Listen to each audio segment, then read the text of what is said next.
Yo, what is good, everyone? Welcome back to. Oh, shoot. Welcome back to day 72 of Intelligence Maxing. So. Oh, about to sneeze. Alright. Oh my god. Alright. Yeah, excuse me. But. I want to do some flashcards and possibly some reading today. And don't really have any. I just heard my mom sneeze. Yeah, I don't really have any, should I say, anything that I really need to do after this. So I think it's going to be pretty good, and I should have a decent amount of time to stream. Don't know if I want to break this up into multiple ones so I could first do my flashcards and then read, but I think probably, yeah, it'll be fine. So let's just get right into it. I have some flashcards that I need to review. There's a lot here, but let's start with acquired and then work down. I also want to go through Sembit Fund, possibly life investing as well. Let's take a look. So I think this is probably going to talk about the Microsoft stuff. What is this? Okay, so this is, I believe, a Digital Equipment Corporation. I kind of cheated here by looking at DEC. This is the PDP-10, which I believe was the computer that Bill Gates and Paul Allen ended up using for their first time. This is what they learned how to program on. I believe they used assembly at the time. There wasn't really a high-level programming language that they could use in order to interact with the computer without having to deal with all of the memory registers. So this, I forgot what the club is called, but I remember it was mentioned in the Acquired podcast.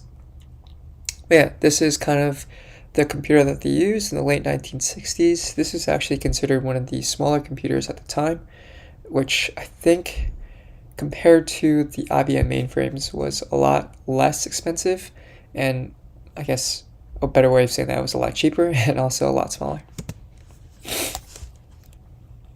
Let me see. So digital DEC PDP-10.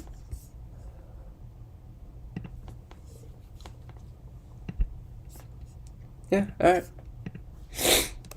Alright, microprocessors haven't been invented yet. I think that was back in 1974. That's when Intel created their Intel 880. That was, I wouldn't say the first microprocessor. Let's see. When was the first microprocessor invented?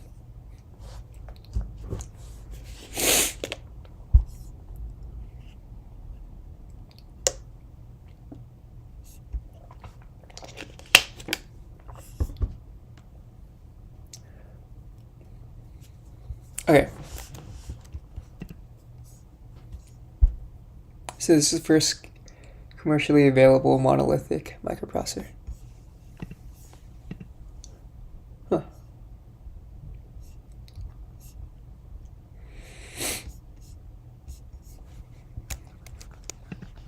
Alright. Yeah, I'm going to say this is good for now. And let's go to Arena Capital Options 101. So this is part of their, I think, Options 101 online course. It seems like it's pretty helpful. I only went through the first module, so I just went through the first module, so there's not too much here, but let's take a look. So to make a market, I think what they mean here is when you have a market, you usually have an order book with a bid, which is the highest price at which someone is willing to buy an option or a future security, and then an ask, which is the lowest price that someone is willing to sell. And so when you make a market, you provide a bid and an ask, and then also provide sizes for those contracts. So sizes are really just how many of a unit or how many contracts you're willing to sell or buy at a specific bid and ask price.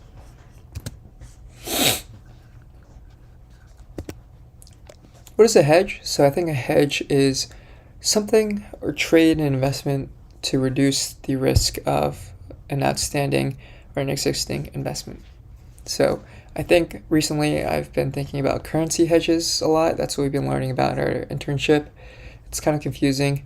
There's different hedge ratios, and I still feel like the concept of a hedge ratio isn't fully clear yet. But yeah, hedging at a broad level is just the idea of reducing the amount of risk for an existing trade or an investment. Yeah. So this is kind of how they word it, but I think this can kind of get a bit confusing because price movement in an asset, you really can hedge against anything, not necessarily the price movement in an asset. So what does size refer to in trading options? Size refers to the contracts, the number of contracts that are able or that are being sold or being bought. So this is kind of like the amount of units outstanding, the amount of shares outstanding.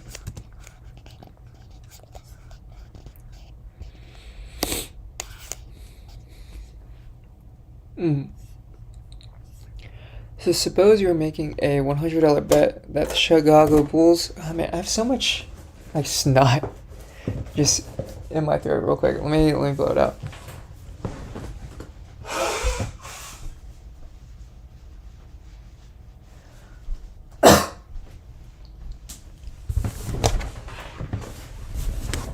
What does it mean to hedge your bet? What are some ways to hedge your bets? Okay.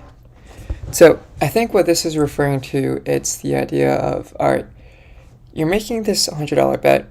How do you make other bets, or how do you ensure that you don't lose your $100 in case the Chicago Bulls lose? And so I think what Acuna Capital wants us to think about is there could be different types of bets you can make to reduce that amount of risk. One way I think they mentioned was, okay, let's make a bet that Chicago Bulls are going to score less than 120 points. And so if you think about what we're trying to do here, we're trying to protect against us losing $100. And the only way we lose $100 is if the Chicago Bulls lose. So making our bet that the Chicago Bulls will make less than 120 points, that's a likely scenario where either one, the Bulls lose and our bet wins, and they do score less than 120 points. So let me try to state that again. The Bulls lose, they score less than 120 points, we win our bet. If the Bulls win and they score less than 120 points, we win two bets. But if the Bulls lose and they score more than 120 points, then we lose both bets. And so the unlikely scenario in this case is us losing two bets, because hopefully that won't happen, or else we're losing maybe not double the amount of money, but more than what we have originally lost, just $100.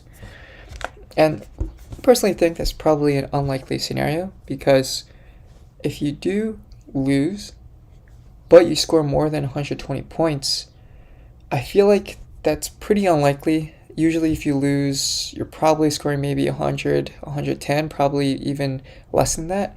I guess the NBA isn't really a super high scoring game once you get into the 120s, 130s, 140s. Right, that doesn't usually happen. So that's the very unlikely scenario. Now, that's one example of a hedge you can make. I think another one is, let's say you bet that the Chicago Bulls are going to have less than a 30% three-point percentage, which I think is just the percent of 3 points that are made relative to the amount of total 3-point shots that were attempted. All right, so you have the number of 3-point shots made, the numerator, the number of 3-point shots, and the denominator. And if that fraction or that ratio percentage is less than 30%, then that means your bet ends up winning, your hedge bet. If you think about the double loss scenario, right?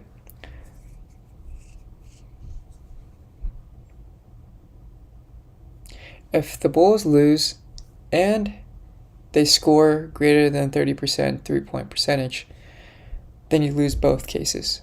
You lose both bets and you're down maybe $150. That again is hopefully going to be an unlikely scenario, because if you're shooting greater than 30%, that probably means your team is scoring a lot of points. And by doing so, hopefully you're going to be in the lead and end up winning this game.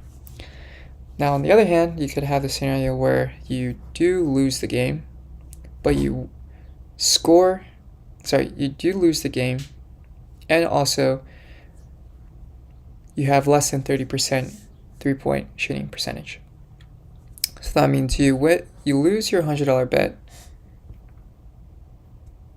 but you also win your hedge bet. So hopefully some of that $100 loss is taken into account by your hedge bet.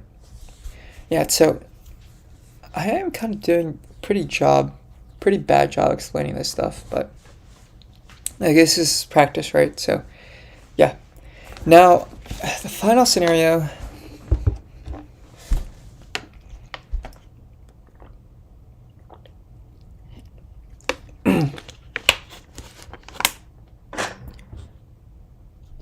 You know what? I don't know if this is like the final scenario, but right now I'm thinking of kind of like a 2x2 square where so if you have, let's say, a 2x2 matrix, and each unit in the matrix represents possibility of winning. I forgot what this is. It called a confusion matrix? Yeah, kind of like this.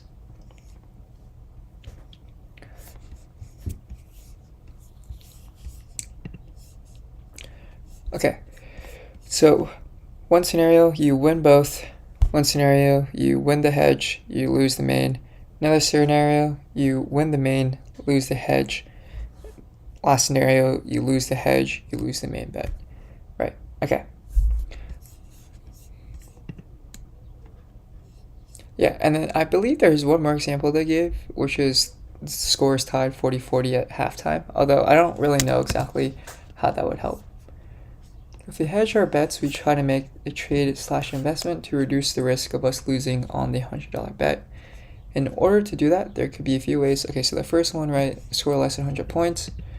The idea here is that the Bulls lose the match. It's likely that they scored less than 120 points, so that the hedge prevents us from losing all of the $100 because some of it is offset. If the Bulls lose but score 120 plus points, then this bet fails to hedge our original bet, right? That's a lose-lose situation. So this one I'll probably skip. And the third one is the Bulls have less than 30% 3-point percentage. The idea here is that if the Bulls win the match, they will probably have a higher 3-point percentage than 30%. So this hedge only works if the Bulls lose and have 3-point percentage less than 30%. Right. And then if the Bulls lose but have a 3-point percentage greater than 30%, then the hedge fails.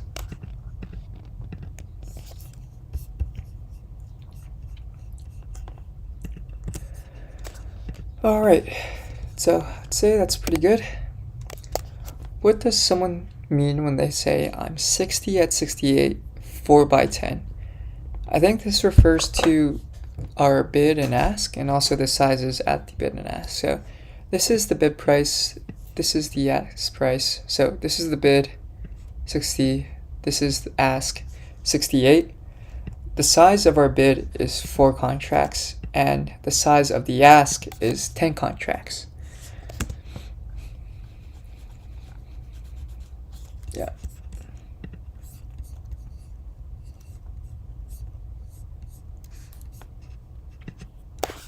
Okay. So that's pretty good, right? So what is the bid? A bid is the highest price at which someone is willing to buy a contract. Okay, yeah. Alright, so that's pretty good. I'm going to move on to books now, so let's take a look. Who is the author of Party of One? What is his background? So Party of One is a book about, it seems like, the rise of Xi Jinping in China. And so the author of Party of One is Chun Han Wang, I believe. That's how you say his name. And his background, he is currently a staff writer at the Wall Street Journal. He joined in 2014, and he ended up staying there and writes about China pretty much since the beginning of his time there. I think staff writer is just a way of saying that he's a salaried employee of the Wall Street Journal. And I want to say, I think he went to the London School of Economics for his bachelor's degree, so he is pretty accomplished and I'm sure a really smart guy. Oh, you know what? It would be nice if, yeah, edit a photo.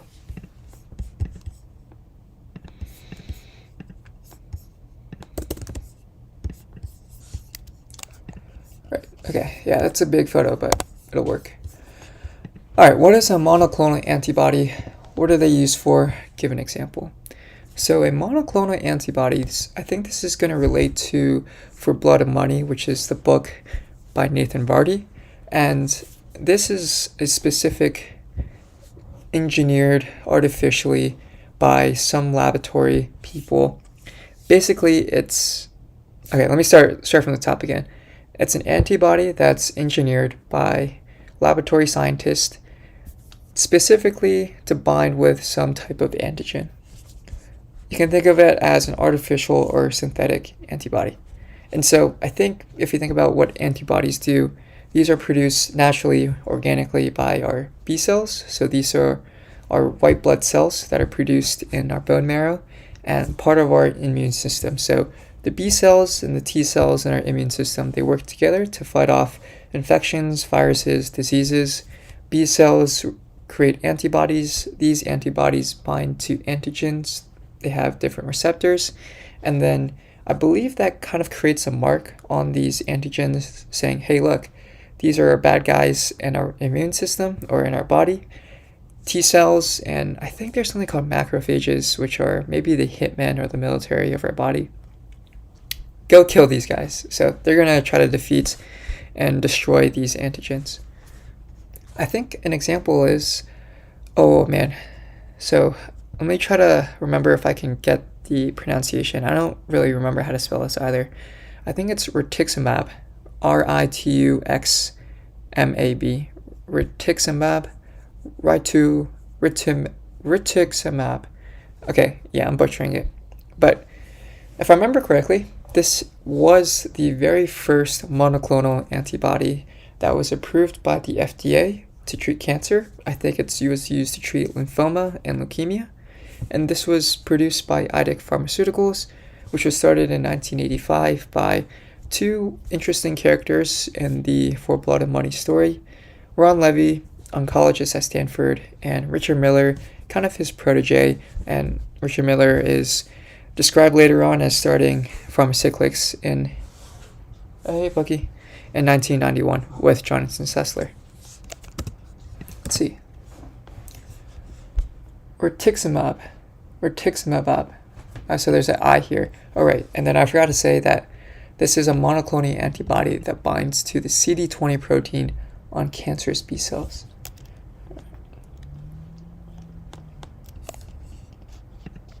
Okay, I'm gonna put... But this is the idea, right? So they refer to synthetically made antibodies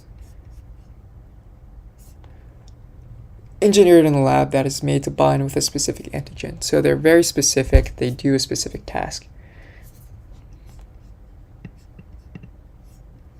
Okay. What are the bodies of water that surround India? So I believe we have three major bodies of water.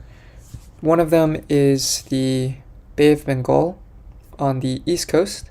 So this is where Bangladesh is north of the Bay of Bengal and India is to the west of the Bay of Bengal. So Bay of Bengal exists on the east coast of India then. We have the Indian Ocean, more south coast, and then to the west coast we have the Arabian Sea. Nice. So it's Pakistan, Afghanistan, Iran. Alright. What is the impact of Great Britain and the creation of India and Pakistan? So Great Britain, I believe they ended up colonizing India and Pakistan. I don't remember exactly when they did, but at some point India owned a lot of the world, and I think you could describe it as a mercantilist economy where you kind of have this motherland and the great UK. All of these colonies then kind of feed maybe a Hunger Games type style where you have different districts and also a single capital that absorbs all of the wealth.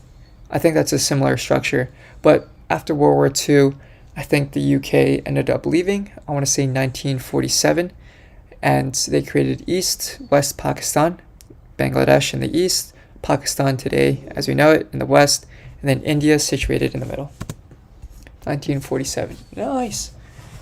Alright, I'm gonna grab Pokey. There you go, let's go. Oh, yeah.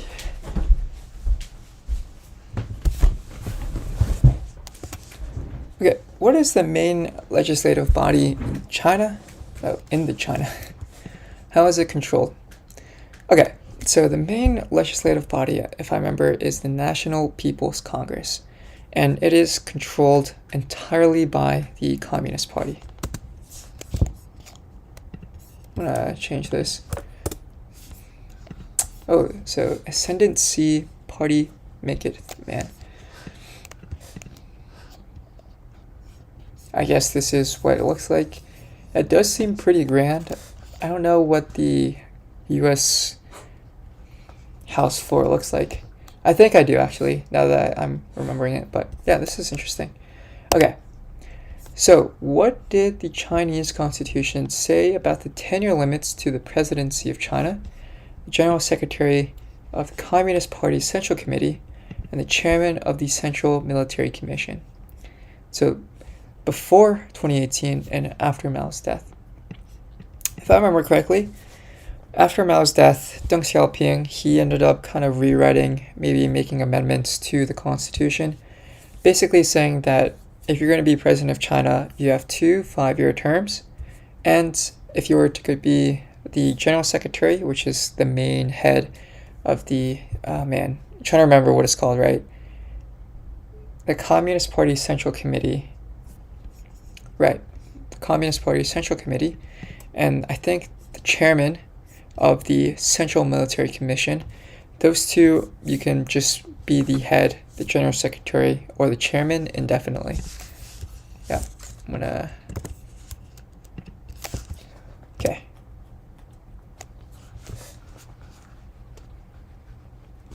Yeah, it's good. Okay, who is Brian Krzanich? What was his role in the semiconductor industry? So Brian Krzanich, he was the CEO of Intel from 2012 to all the way 2018, I believe. And during his tenure, he might have led to the, I wouldn't say downfall, but the downward trending business of Intel. I think what happened was he ended up pulling Intel out of the mobile chip industry. And so today, instead of having x86 dominated instruction sets or chip architectures, now a lot of mobile chips are dominated by ARM's architecture. So I think ARM is a company in the UK that licenses its architecture to different chip manufacturers and chip designers. So the biggest one I can think of is Qualcomm. I think they have their Snapdragon line of chips that follow the ARM architecture. I think the Apple M1, M2, M3, and M4 chips are also all ARM based. So I don't know the exact differences technically between x86 and ARM, but I just know that they're a bit different. I think if I remember correctly, an instruction set really is just a set of different instructions. So maybe it's kind of like a list of different things or different commands that your processor can run or that your central processing unit can run.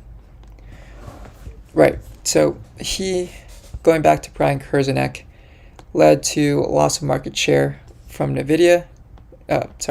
He led to a loss of market share to companies like NVIDIA, Qualcomm, AMD, and also possibly chip manufacturing capabilities from Taiwan Semiconductor, maybe some companies in China. So I think the Semiconductor Manufacturing International Corporation, SMIC, and then also Global Foundries, which spun out of AMD. I forgot the exact year, but maybe before Brian Kurznet got ousted. I definitely remember he got ousted for some type of scandal involving an extramarital affair. Yeah.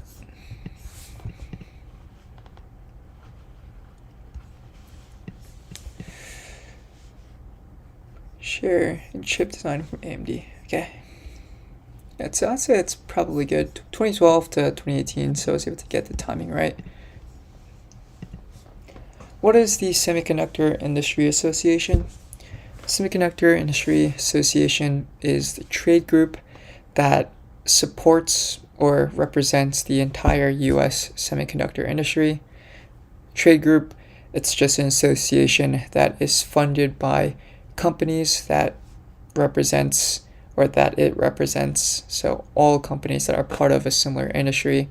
And usually a trade group will try to lobby Congress on specific rules, regulations, policies that would affect its industry and maybe bring awareness to the industry. So achieve some type of common goal among the different competitors within the industry itself.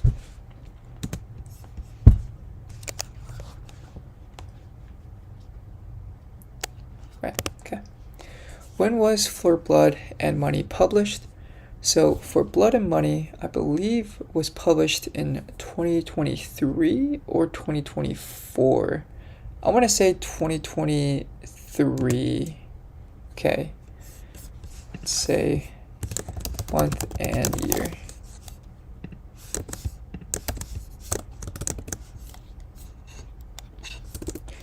So let's take the book, For Blood and Money. Author Nathan Marty. Yeah, I didn't get that. Describe the tomato plot example that James and Mark gave to describe a randomized controlled experiment. So this is the introduction to econometrics book that James and Mark wrote. James Stock and Mark Watson. I think James is a professor of economics at Harvard. Mark is a professor at Princeton, also for economics. But basically, a randomized controlled experiment is one of the best theoretical ways to describe or estimate a causal relationship between maybe an independent and a dependent variable. There's really two things to think about here. First is the randomized nature of the experiment itself, and then two is the control. So you have a treatment group and a control group that you apply maybe some type of treatment, and control, you do not apply that treatment, and so you can kind of measure or observe the effects of the treatment. That could be your independent variable on some type of dependent variable. So going back to this tomato plot example, pretty much what their goal was, this is kind of their hypothesis. They want to figure out if adding fertilizer will increase the yield of tomatoes. So how do you do that? Basically, they ran an experiment on a big plot of land. They split that plot up into smaller plots, and they try to keep all of those small plots identical. So I guess the same soil composition, the same amount of sunlight, the same amount of water, so that the only thing that was different among the plots was whether or not fertilizer was applied versus whether or not fertilizer was applied. So you either put, I think it was maybe 100 grams of fertilizer versus nothing at all. So the only varying thing was just the fertilizer itself. Now, there was also another component where they randomly chose different plots to put the fertilizer on. And so I think that helps ensure that there is a bit of an identical nature to the different plots that is accounted for. So basically the idea here is, what if one plot gets too much sunlight versus another plot getting too little? Instead of putting all of the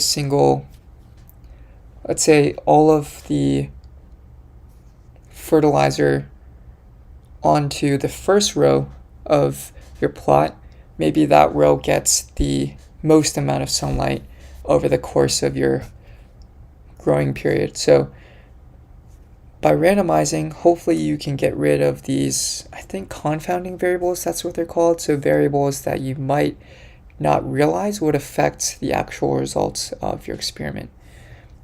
Randomizing that process will hopefully get rid of that and make sure that, in general, the only thing that is varying across the different plots is really just the amount of fertilizer that you end up applying. So finally, at the end of your harvesting period, you count the average amount of tomatoes on each plot and compare whether or not you have greater amounts or greater yield for plots that do have the fertilizer versus plots that don't. And you can decide whether or not it's significant to see if putting fertilizer will help with the yield.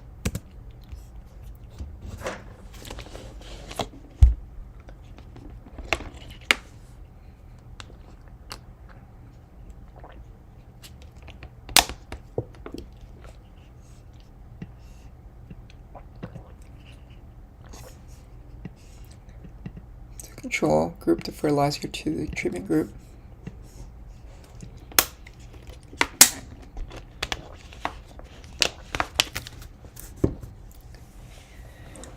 At the end, calculate the average yield for the treatment versus control group. The difference is the effect of the fertilizer on the yield of the tomatoes. Okay.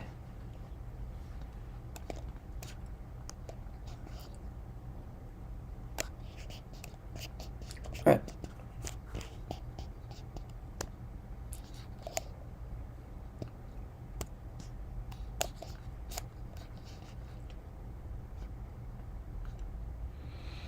Okay, so I'd say it's pretty good. Yeah. How does the word bank mean two different things to people? Okay, so I think this is from the book Man vs. Markets by Patty Hirsch. When you think about a bank, I guess he thinks, or he notes that it could mean two different things, right? From someone who's trying to borrow money, a bank is where you could, a bank is where you could take a loan out and do whatever you want with that money. The other way to think about a bank, it's a place to put your money in. So you have an inflow from depositors and an outflow to borrowers. I think those are called debtors, so the people that are borrowing. Another word for them are debtors.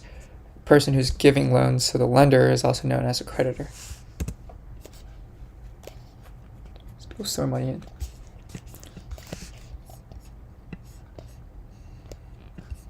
Yeah, I'd say it's pretty easy. Lymphoma. Okay, I think lymphoma is a type of cancer within white blood cells. So white blood cells, I don't know all of them. I know that one of the subgroups or the subsets of white blood cells are lymphocytes.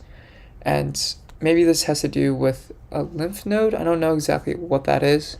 But lymphocytes, so these are your B lymphocytes and your T lymphocytes, which I think are one of the big cells or the really important cells in our immune system. Cancers that develop in white blood cells. Okay. I'm going to say good. So what is a simple way to determine the earnings growth of a company using the retention ratio and the return on equity? So a simple way to determine the earnings growth of a company using the retention ratio and the return on equity.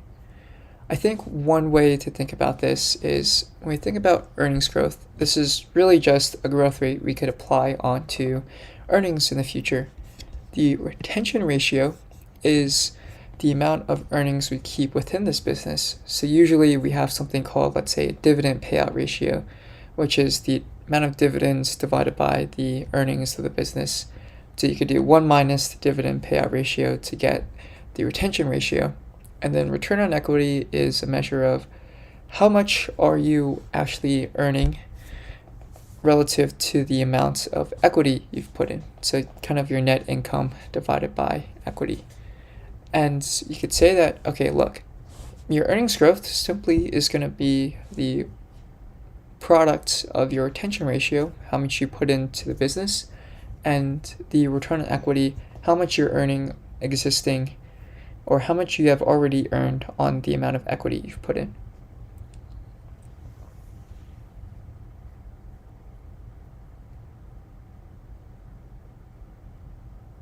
So then that becomes, I believe, you have your amount of retaining. So that just becomes your retention, or I guess retained earnings divided by your equity.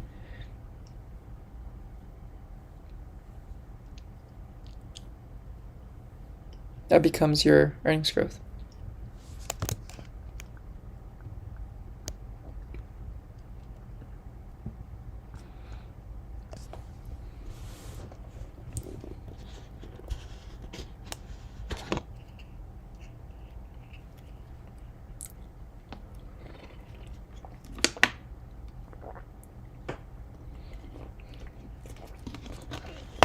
Alright, so this growth measures assumes that the firm will earn the same return on equity, have the same retention ratio. Okay.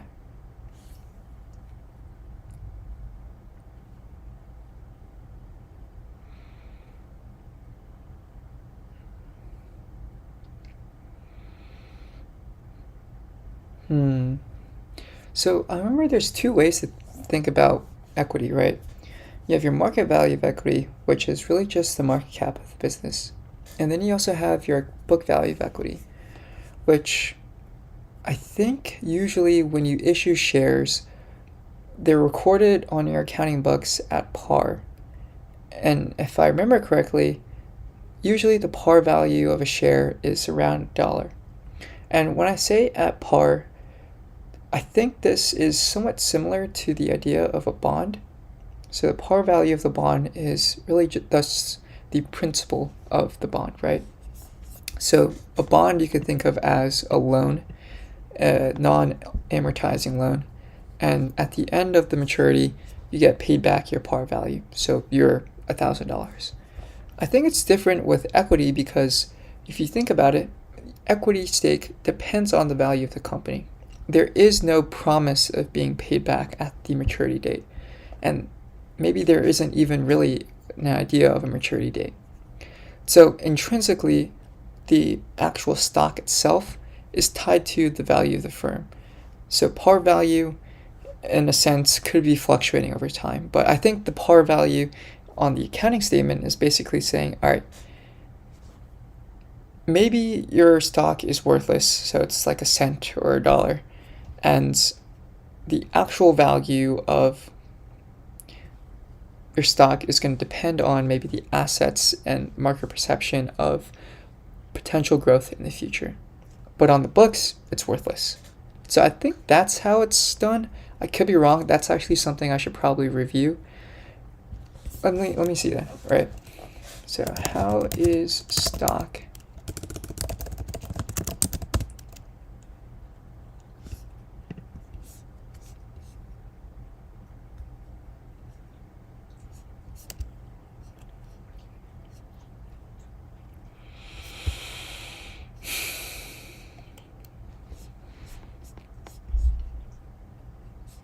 All right, so let's go look at a real world example, right? So let's go to Apple SEC filings.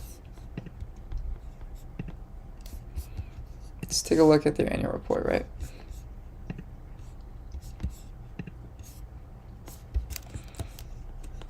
Financial statements should be on the balance sheet.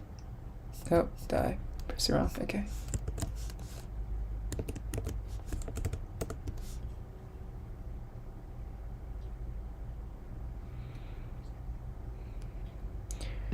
Right, so this, they've combined into a single line item. So I guess this kind of does get a bit confusing. It's not spread out. Let's see. Another company that I'm interested in. So VFC, SEC filings. Oh, what happened here?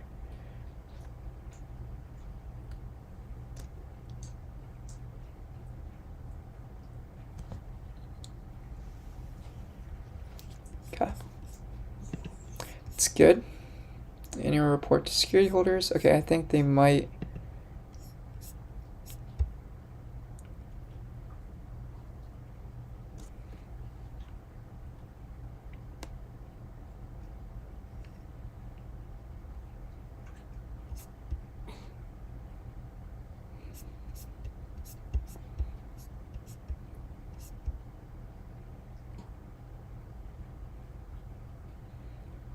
So I'm surprised, actually, they already announced their annual report. Okay, yeah, so this is actually a company that I've been tracking for a while. I have a lot of my very minimal wealth tied to this business, and so far it's not been too great, but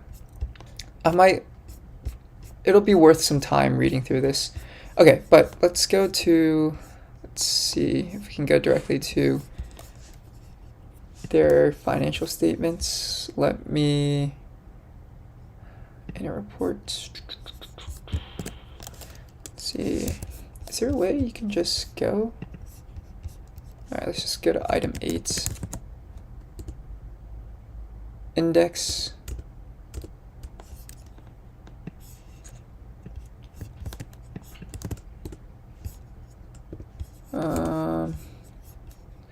Maybe we just get F1.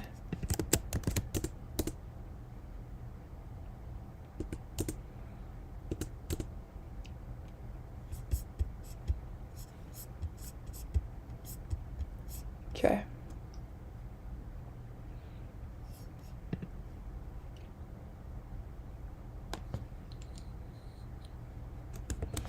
Right, so this right here, because 97, I think this is in thousands, right? Okay.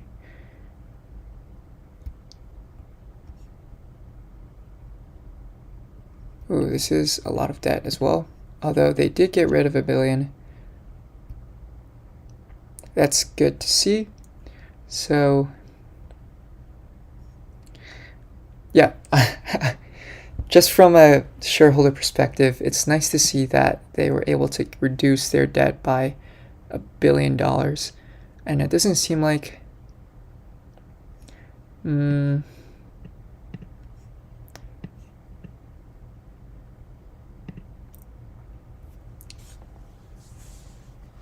Right, so they did increase their current portion of long-term debt by, it seems like 80 million.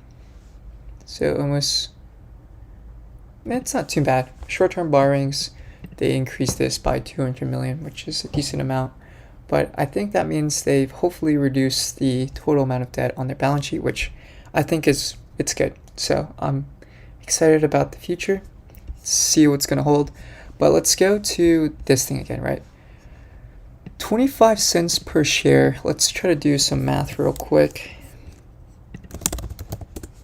I'm going to open up my terminal. I can't really do this in my head. So Python 3. So let's do par is equal to 0.25, right?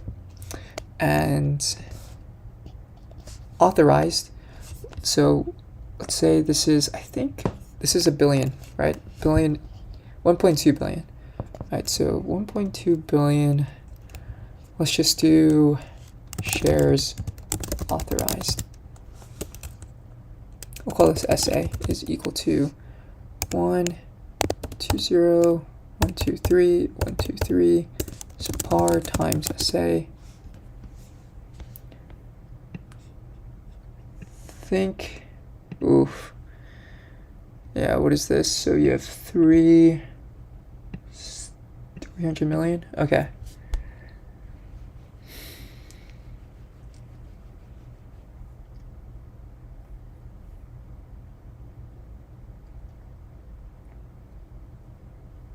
So that means that there is only around 25%, maybe 30% of shares that are actually outstanding relative to the shares authorized. So I don't know where those other, I think probably 800 million shares are. Yeah, I don't know. Maybe that could be something, maybe a learning experience, right? But let's see here. So we have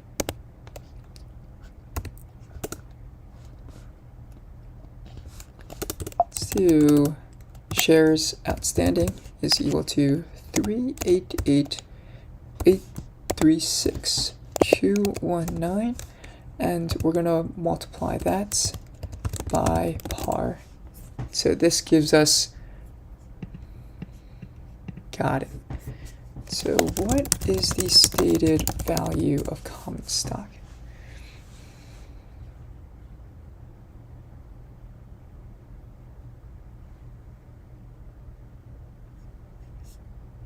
Right, okay, so this is kind of what we were talking about earlier, right? The stated value has no relation to market price. I think this is just because in order to record your kind of common stock outstanding, it's just more of a bookkeeping thing.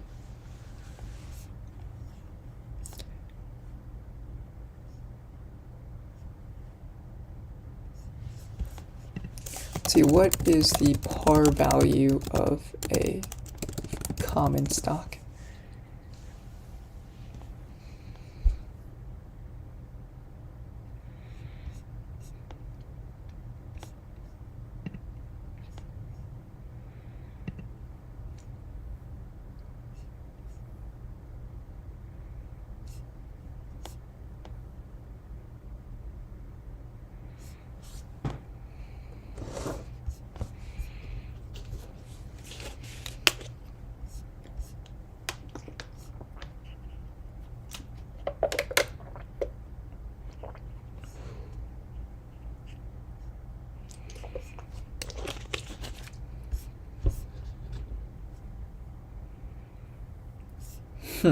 Okay, that's interesting.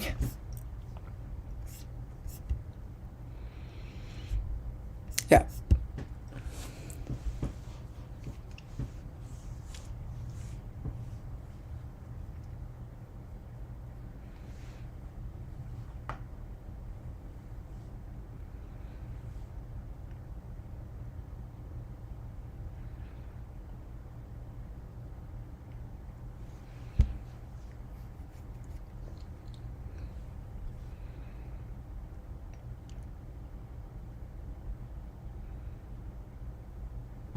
Okay. So additional paid-in capital. This is what that account means. Got it. So this is the amount of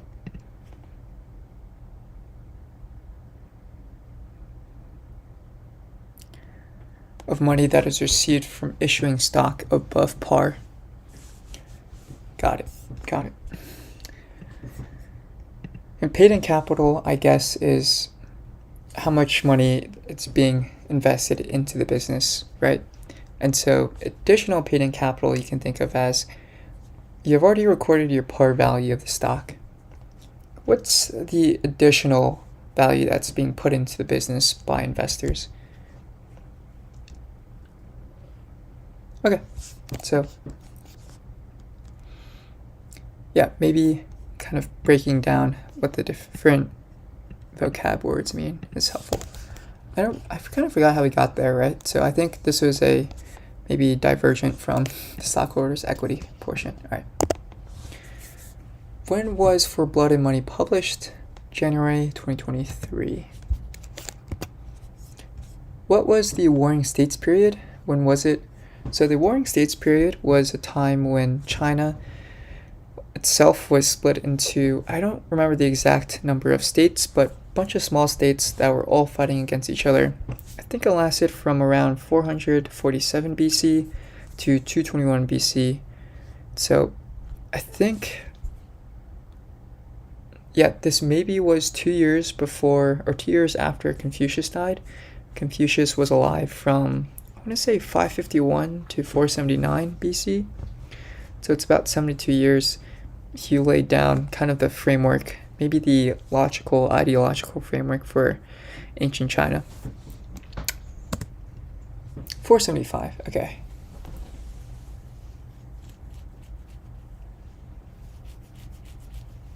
BC. So 475 BC to 221 BC. All right, got it. So what is the semi-strong version of the efficient market hypothesis? So the semi-strong version of the efficient market hypothesis says that technical analysis itself is bullshit. Technical analysis is the idea of you can predict or forecast to some reasonable extent the price of stocks by looking at their price movement in the past. So looking at these price charts. Now, the idea of fundamental analysis possibly could work with the semi-strong version of the efficient market hypothesis, I believe. Actually, I could be wrong. I think the semi-strong version says that both are bullshit. Fundamental analysis is trying to value the intrinsic value of a stock, maybe using public data. But one caveat is if you do have access to private data, that means, okay, let's say you're a pharma company, you know that they have a drug in the pipeline that's going to be guaranteed approved in the next 3 years. No one else knows that. And this drug is going to cure maybe the lives of millions of patients around the world. And the catch is they have to take this every single day or every single week, so they're on it for the rest of their life. Now that is some really privileged private information that I'm sure is going to generate a lot of value in the future for the stock. So I think that this could be right, where private information does help in you determining whether or not you, or forecasting the ability or the price of a stock.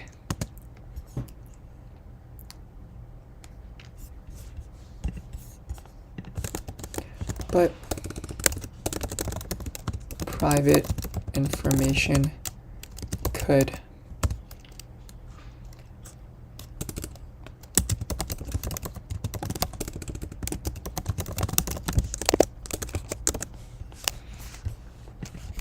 help you value the stock. All right. What is a province-level administrative division in China?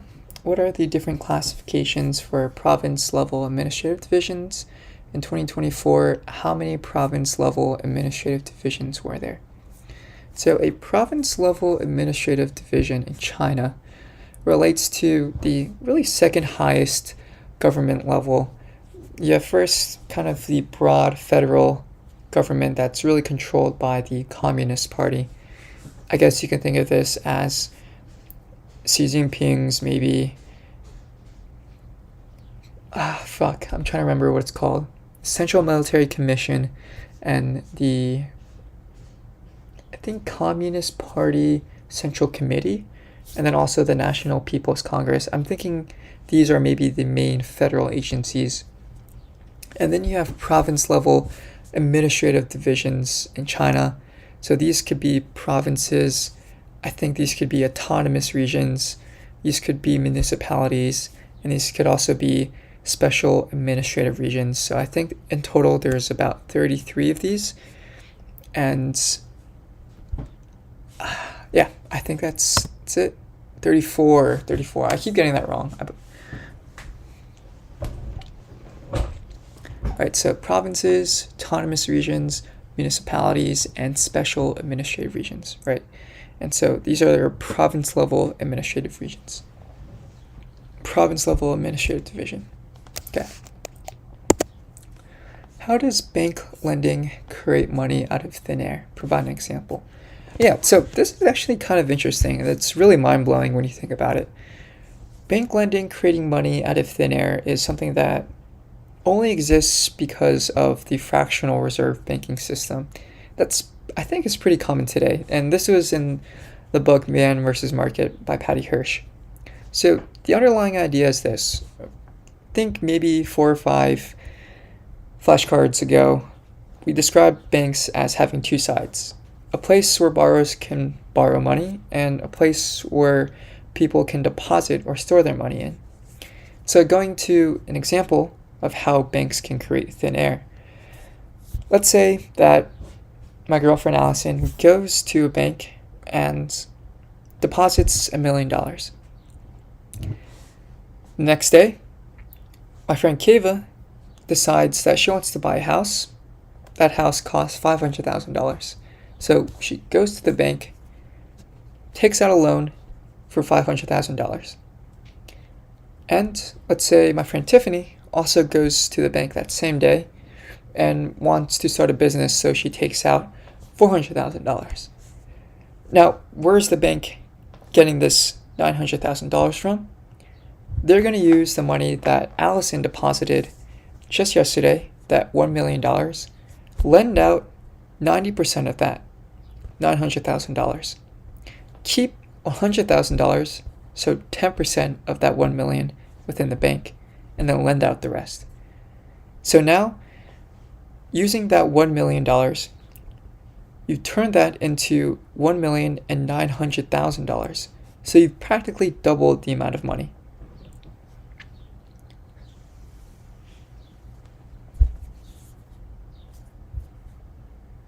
And that's how I think banks create money out of thin air. I'm trying to think. There's another scenario where if you kind of keep going down that chain,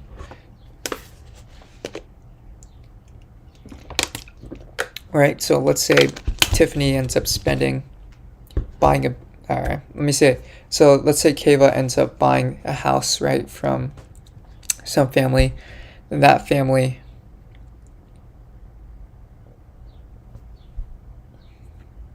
I'm trying to think, how does that get multiplied again? So if that family stores it in another bank account and the bank can lend that out again, right? Okay. Yeah, I think that's probably how that would work. I'm gonna double check here. I think this was in Loosening the Beltway, or maybe The House Always Wins, right? The House Always Wins.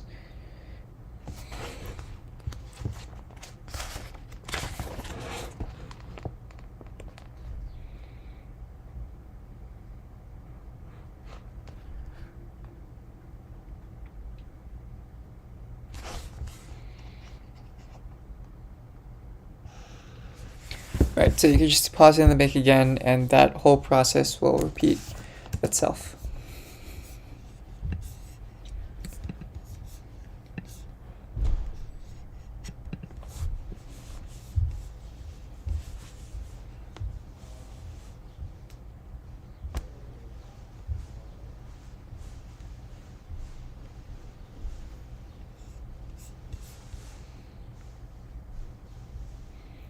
Okay, I'd say it's pretty good. Ooh, so who is Jack Kilby, and what was his role in the development of semiconductors? Okay, so I realized that I've almost hit an hour. I think we're making really good progress on these flashcards. Maybe once we hit, so we're at 40 now, 41, maybe 35 or so. I'll go to a different deck and start from there. But Jack Kilby, so he is one of the really big pioneers in the semiconductor industry. I think what's notable about him, he was an engineer at Texas Instruments, so the company that makes calculators and rockets. He ended up developing something called an integrated circuit in 1955. And the big deal behind the integrated circuit is it's a way you can make all of these really small transistors on a single chip. You're pretty much creating an electrical circuit on a single silicon wafer or semiconductor wafer, and that allows you to, I think, efficiently build a circuit and reduce the complexity of having to connect different individual components together. Oh shoot, so I got the timing wrong, 1958. Right, Shockley Semiconductors was 1955, so 1958 can't, okay, that's fair. I think, yeah, Fairchild Semiconductor was created in 1957. Alright, I'd say that's again. So what affects the ability of policymakers to spread out the loss on bad debts through time or through the nation? This is navigating big debt crises. So I think there's really two factors. The one is if the debt itself is denominated in the currency that is controlled by the policymakers. So let's say you have $1 million in outstanding loans and you're the US government, so you can kind of just print money to pay all of that back.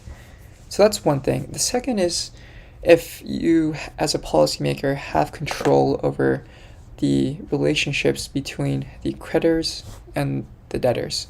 So the people who are borrowing money and the people who are lending money, you can somehow maybe reach an agreement between the two in order to maybe extend loan payments or extend kind of this grace period and to extend the grace period at which you have to pay something back. Or you could possibly help pay them back. Right. Well, that debt is denominated in the currency that they control. Okay, where are white blood cells made? Oh, you know, I just randomly thought of hard money versus soft money. I think.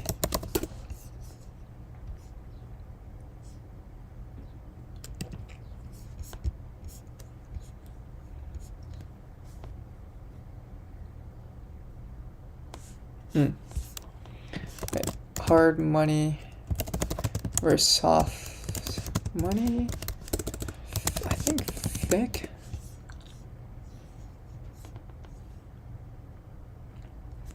Yeah, okay.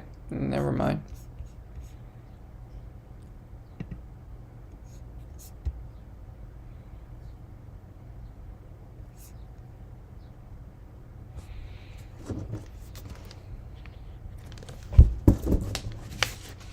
Okay, yeah, I think getting carried away here, but white blood cells, they're just made in the bone marrow of our bodies.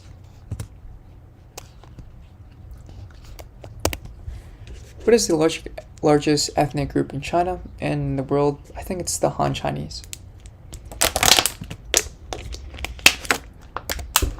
Right. Okay, who are the elements of statistical learning? So we have three really smart professors from Stanford. They work together to kind of create this Bible of basic machine learning statistical concepts. I say basic, but this stuff is pretty hard. I really don't understand. I've read through maybe the first chapter, right? And it's pretty difficult to take in. But the authors are Trevor Hasty, believe Jerome Friedman, I'm trying to think, and Robert Tibshirani.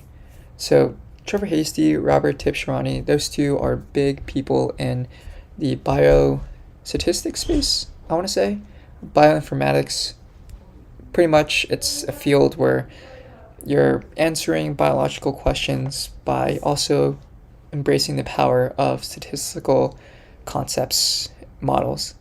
And I think Jerome Friedman, he is big into kind of this big data, machine learning, data mining space.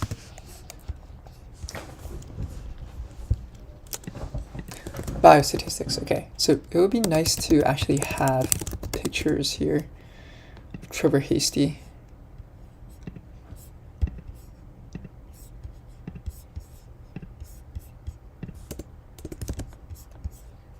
And then Robert Tibshirani.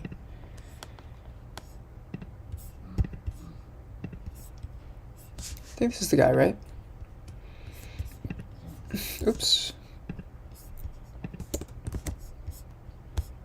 And then Jerome Friedman. Oh, yeah, I gotta make sure this isn't the Nobel Prize winner. Stanford. Yeah, there we go.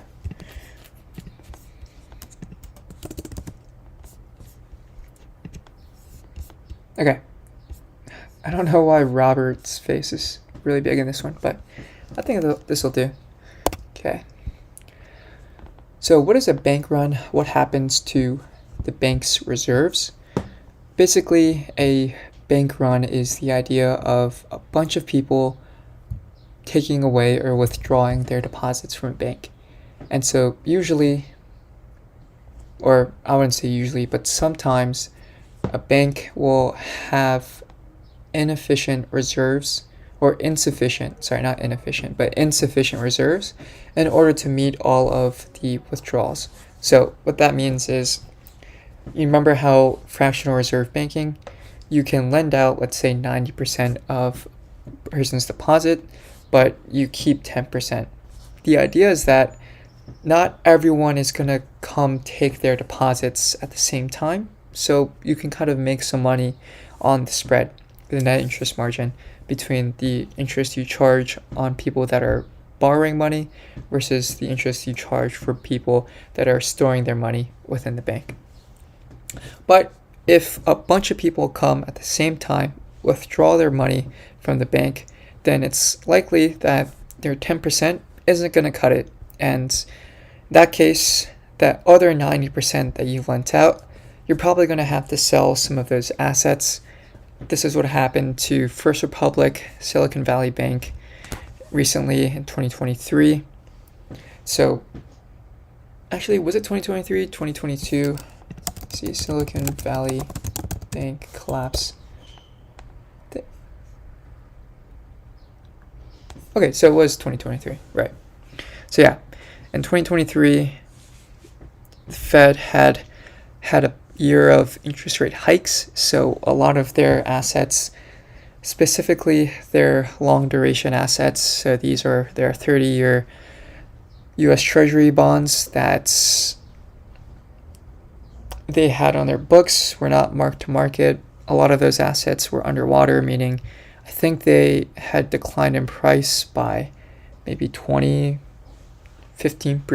So I don't think First Republic or Silicon Valley Bank had enough assets and reserves in order to cover a lot of the outflows or even to cover a potential stress in the banking system. But yeah, that's maybe a high level. It's not super detailed, but interesting to discuss nonetheless.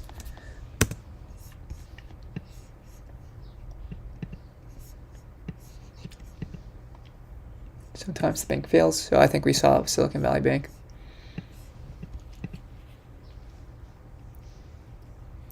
At a bank withdraw their monies.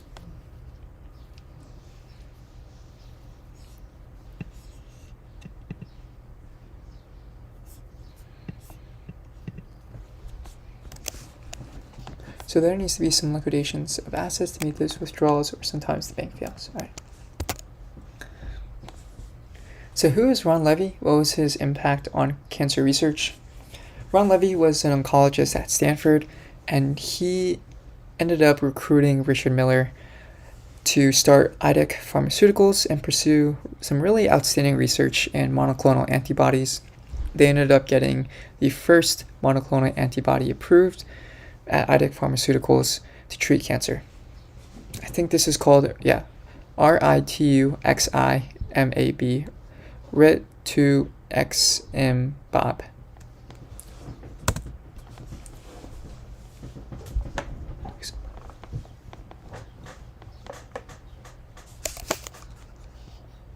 Okay. How does bank lending create money out of thin air? Provide an example. Okay, so I think we're approaching the 35 mark. Yeah, this is going to be 36. So basically, we said before that the fractional reserve banking system allows banks to do this. This is the idea that if someone deposits their money in a bank can lend out a fraction of that and keep another fraction reserved within the bank itself to cover maybe other deposits or other withdrawals. And an example is you have someone come in, deposit $1 million. The next day, someone comes in, takes a loan out for $500,000, maybe takes a loan out for $900,000.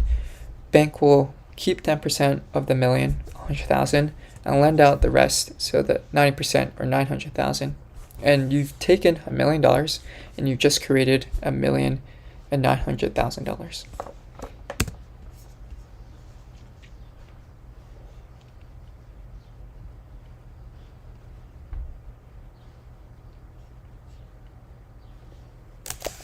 Okay. Yeah. Say that was pretty easy. Let's see. So how does Chris Miller describe the effects of the U.S. laissez-faire hands-off policy with the semiconductor industry? So I think this probably relates to the period of around 2014, 2015, maybe even further than that. So 2014 to maybe 2020 or so. Basically, he thought that U.S. laissez-faire policy would really only work if other countries, especially East Asian countries, would also adopt the same policy. Turns out they didn't. So you have Taiwan, South Korea, China. These governments really help subsidize their domestic semiconductor industry. I think Taiwan Semiconductor itself was owned by the state government, or I guess the federal government at some point. Maybe now so it's more so owned by public shareholders, although I'm not entirely sure how the ownership structure works. But yeah, basically the government said, hey, look, we want to develop this industry. We're going to help start a company. So they helped fund Morris Chang, and he ended up really making some really cool things happen with this. I think the China government, they ended up starting the Chinese Integrated, or the China Integrated Circuit Development Fund, or Innovation Fund, Investment Fund. I forgot the exact name. That was pretty much used to subsidize the domestic semiconductor industry itself, and I think South Korea also maybe put in some plans as well. That could be a bit shaky, I'm not entirely sure.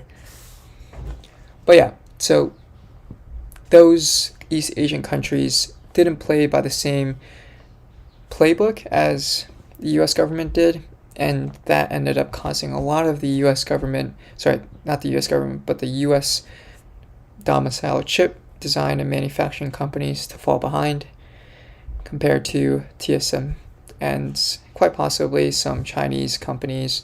I think Samsung and SK Hynix in South Korea really took over the memory chip game and the storage chip game.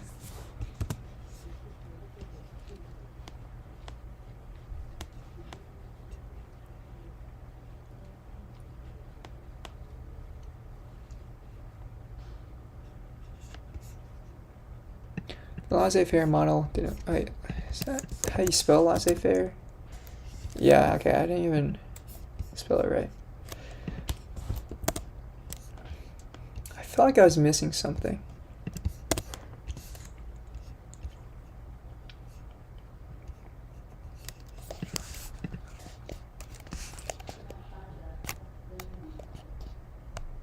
Take the US, eventually Taiwan. Laissez-faire. Who's Jack Kilby? What was his role in the development of semiconductors? So Jack Kilby, again, he was an engineer at Texas Instruments. He developed the integrated circuit 1958.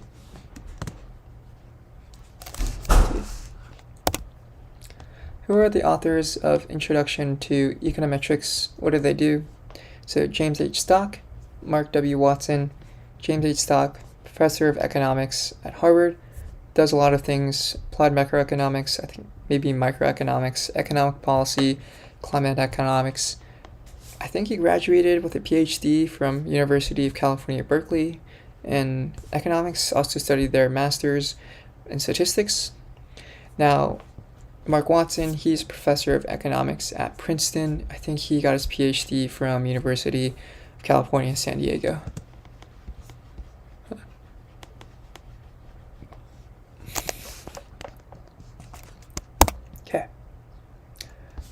Okay, so I'm gonna sync this here right now. Yeah, and maybe take a look at, let's go investing. Yeah, what's in my life deck? Accounting, biology. So I'll go investing first and then classes. Let's take a look. What is a platform company? Okay, so there's actually very few things that there's different definitions, it seems like, that vary across people. But a platform company, I guess in one sense, is a type of business model where you derive a lot of value by integrating or maybe facilitating interactions between different users of your platform. Or maybe you provide a service that facilitates interactions between different counterparties, different consumers and producers, or it's a business model that is able to leverage the effects of, leverage network effects. So the idea that if more people use your business, or if more people use your product, that product itself becomes more valuable. Common example of this is probably social media. The more people that use a specific social media app, the more valuable it becomes. I think another way of thinking about it, I remember talking about this in my internship, is really is just business. And a business that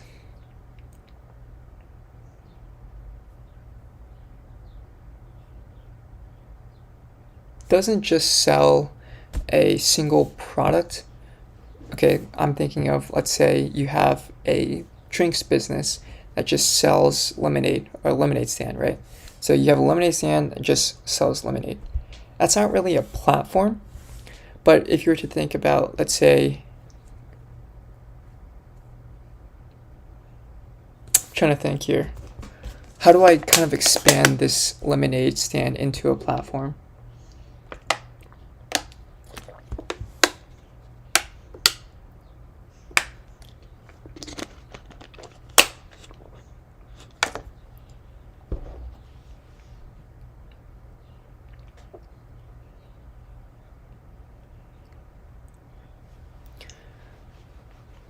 All right, so what if you expand just from selling lemonade at a lemonade stand to maybe providing the tools necessary, or maybe the ingredients?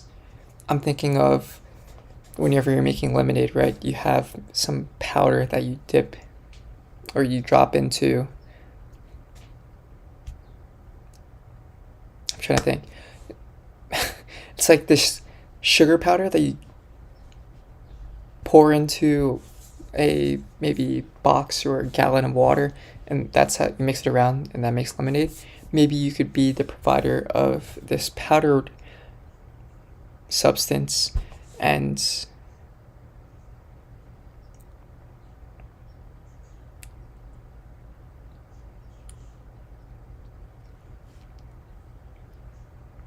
provide services for people that are trying to start their own lemonade stand. Maybe become kind of this franchise platform where people can use your brand name, start their own local lemonade stand, and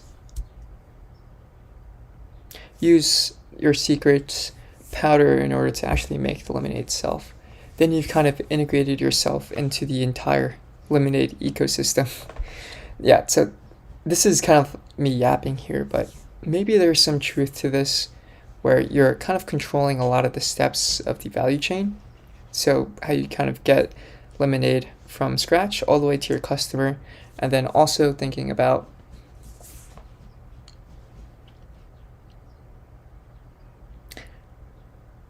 how you can leverage network effects. So, the more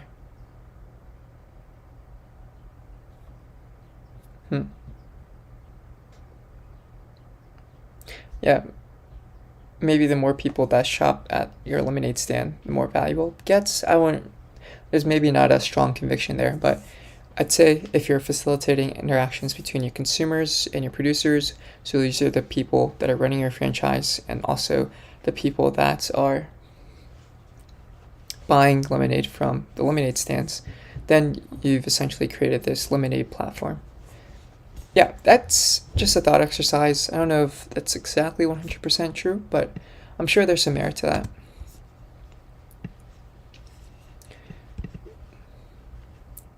From companies connect users and benefit from network effects.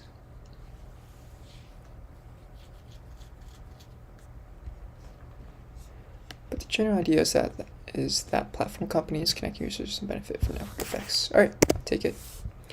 So, what does RVPI stand for, and what does it mean? What is it mathematically? This is remaining value to paid in. It's generally a concept that's used within private fund structures. So when we're thinking of private equity funds or maybe venture capital funds, how it works at a high level is a lot of limited partners end up committing a certain amount of capital to the fund, and that can be thought of as your paid in capital. So the amount of money they've committed, or maybe the amount of money that has been called. So that's thought of as, first is the committed capital, which is kind of saying, hey, look, we're going to set aside $3 million for this fund, but you're not actually going to receive it yet because you don't actually have an investment to make. But when you do have an investment to make, you can call us and we'll give you however much of that $3 million you need in order to buy a company to make an investment. So I think maybe there's two different distinctions here. When I think of paid in capital, maybe it's the called capital, not the committed capital. I could be wrong, so I might have to check that.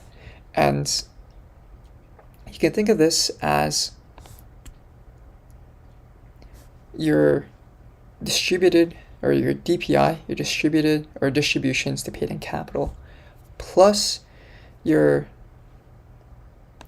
RPI, so your remaining paid in RVPI, your remaining value to paid in capital. Let's see. Does RV... Oh, shoot. So this is RVPI, not TVPI, right? So does RVPI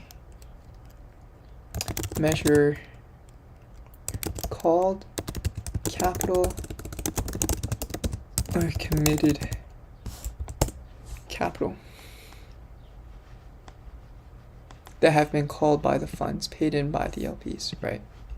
Okay. So remaining value to paid in. I got this wrong because I thought this was a T. I didn't really think that well. But remaining value to paid in, right? So this is how much is left within the fund itself. Basically, if you have distributions, that means the fund, the private equity fund, has sold, made an exit in one of their businesses, and is returning the money back to the limited partners. Remaining value to paid in is the capital that has been called and invested into a business, and it's whatever is still invested into different types of businesses. And if it's greater than one, that means that all of the money that has been invested is greater than the total capital committed and called itself. So actually the amount of money that's been spent on investments. If it's less than one, that means the remaining value in the fund is less than the original capital calls.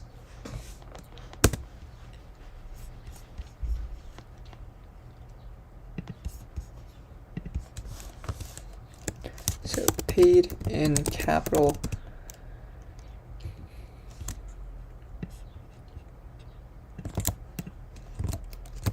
refers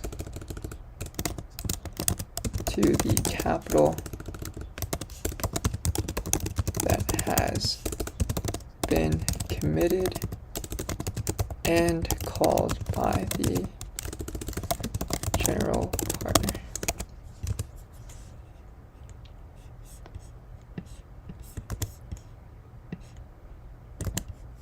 Okay, that's better.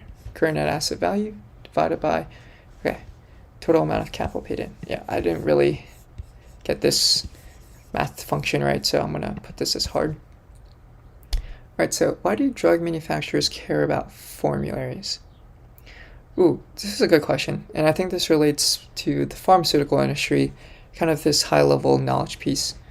So formularies, they're kind of this list of drugs that health insurance companies create, basically saying how much they're willing to cover versus how much you're going to have to pay out of pocket whenever you want to use this drug. And it's kind of in different tiers. So the first or the highest tier drugs are the drugs that are most covered by your health insurance plan. So you probably have a low copay that you have to make in order to buy this drug from your local pharmacy, or maybe you don't even need a copay at all. Drug manufacturers care about formularies because they want to be at the top of the formulary, the top tier drugs. The reason is because if you think about it, if a customer has an option to choose between 5 different drugs that all accomplish the same thing, they're probably going to go with the cheapest one, the one that the health insurance company covers the most. And that's going to be the drug that is at the top of the formulary as opposed to the bottom.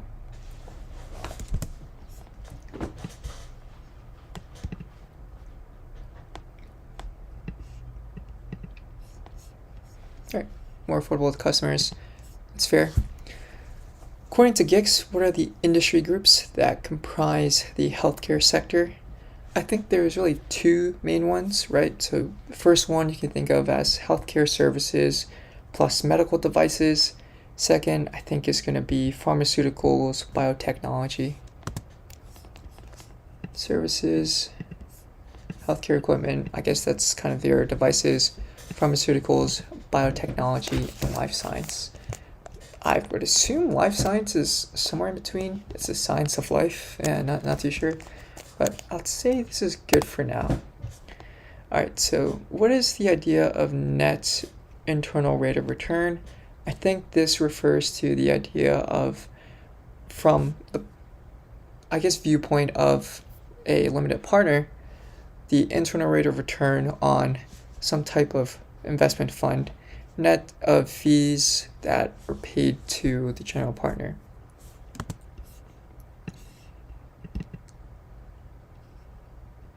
Return fees and carry interest. Okay.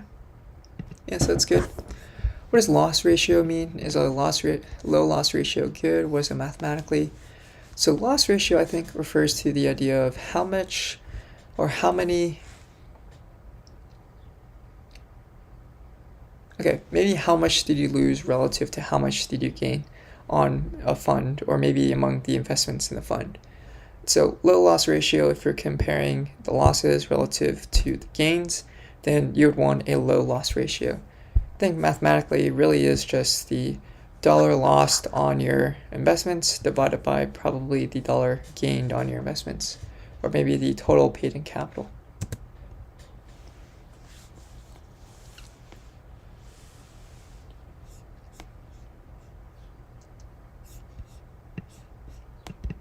Or gains and losses, right? Okay. So it's good. So what is deal-by-deal return dispersion?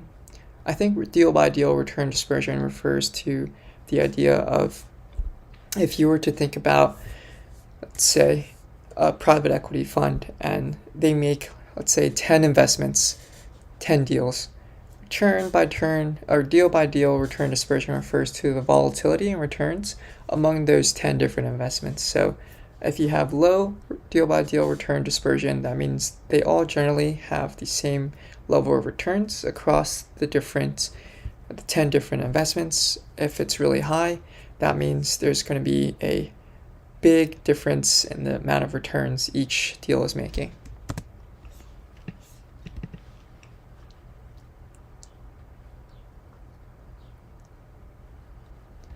Returns to vastly deviate from each other. Yeah.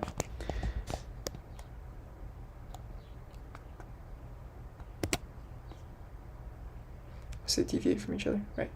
So what does runway for growth mean? Provide an example.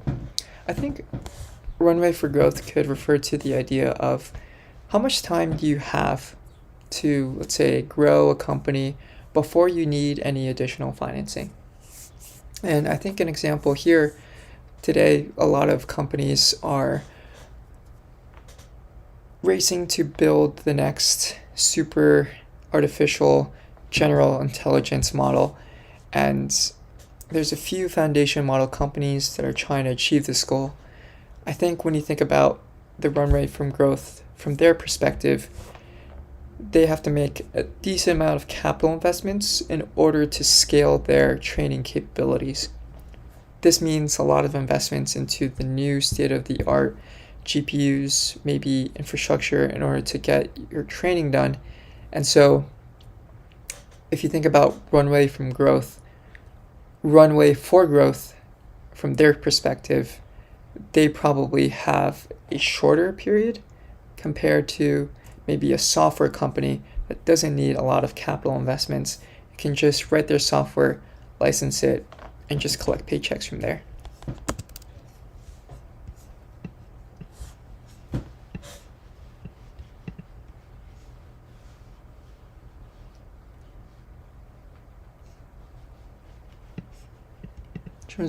Okay.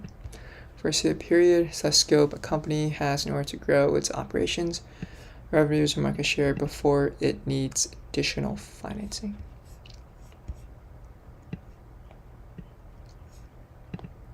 It's additional financing.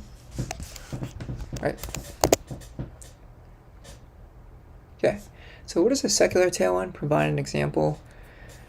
Secular tailwind refers, I think, to the idea of something or a really strong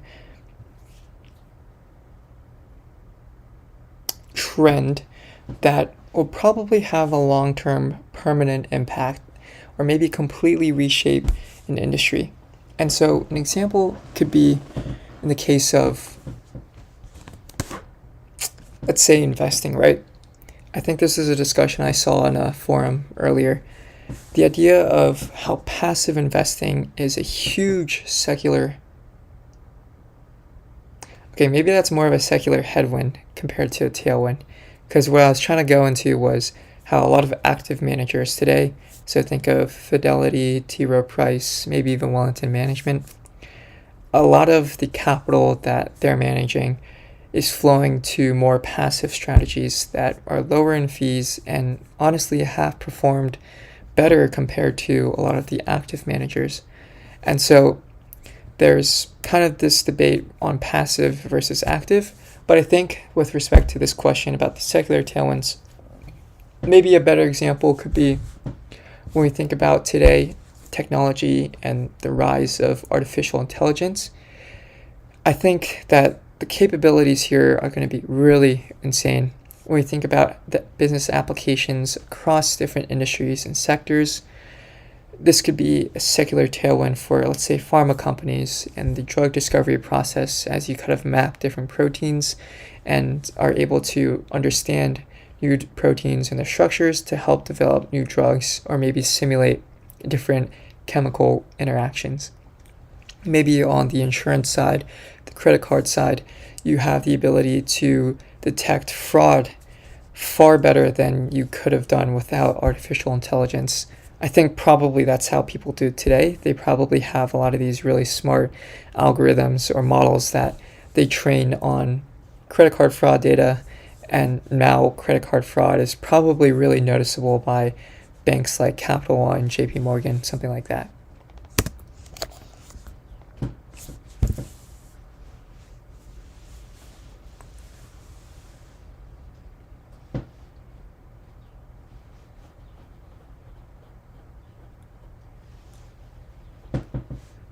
Okay, so I'd say that's pretty good. Put that as good for now.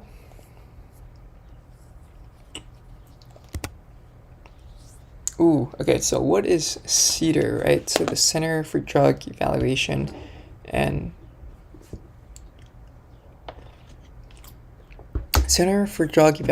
Research. What does it do? I think pretty much it's involved in the regulation and oversights of clinical trials, drug approvals, and I think the manufacturing and even post-approval of how well a drug is being received by patients and whether or not they need to be recalled or improved in the future. Monitoring and improving drugs within the US. Okay, that's it. It's pretty good. TVPI, so this is the total value to paid in. What does it mean? What is it mathematically? So TVPI, I kind of had this showed up here, but this relates to the idea of the remaining value to paid in and the distributions to paid in. It's the sum of those two. It's kind of this holistic measure of how much total value, so this is your distributions plus the remaining value of your investments in the fund, kind of summed up together to get this really nice number to describe the entire value of your position. All right, so this is the sum, current net asset value divided by the total capital paid in.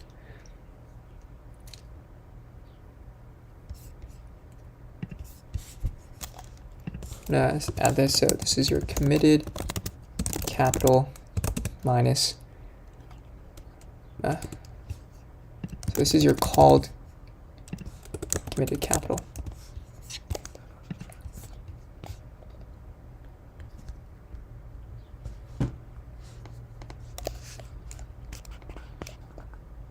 Okay, yeah, it's good. Okay, this is important. I want to make sure I get this right. Net revenue retention. What does it mean? What is it mathematically? So I think net revenue retention is the idea or a measure of how well you're able to grow your revenues, how much you're able to retain your existing revenues, and the way you think about it from a mathematical standpoint, right? So you have your recurring revenue, and then you want to add upsells. So these are things where you have existing customers and you're pretty much selling them a more premium product. You're also adding cross sells, which is the idea of adding or selling complementary products to customers or existing customers, maybe even new customers. And then I think you're also adding new expansions. So this is the idea of getting revenue from new customers, and then you're subtracting net revenue churn. So this is all of the revenue that you lost from customers that decided to cancel their subscription. And then I think you divide this by the previous year's net revenue retention, or maybe annual recurring revenue. That is a bit unclear. I'm going to have to maybe dive a little bit deeper into this one. So I'm going to flag this. I'm going to have to look at an example, because I remember there was an example I looked at the other day, and I want to go back to that, but I'll say it there. So how much revenue is growing, how much company is able to return and retain its revenues.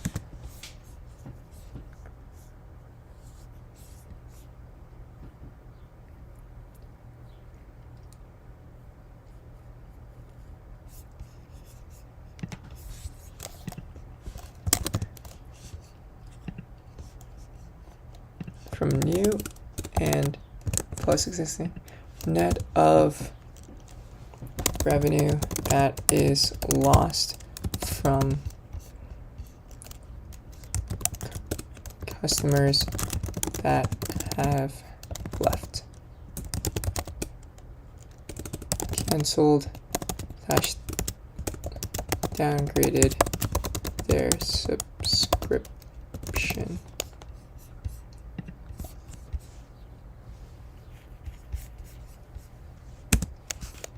Oh shoot, okay. I think I might have done good by accident. That's okay. So a conductor is an element in the world of chemistry that has a high number of valence electrons. So if I remember correctly, valence electrons are the number of electrons on the outermost shell of your atomic structure or of your atom. And this allows, I think, whenever there's some type of charge that's applied to this element or this atom. So I think an electric charge really is just the flow of electrons. So electrons have, I guess, a certain type of charge, or maybe even these subatomic particles. So proton has a positive charge, and electron has a negative charge. Yeah, so this is kind of unclear.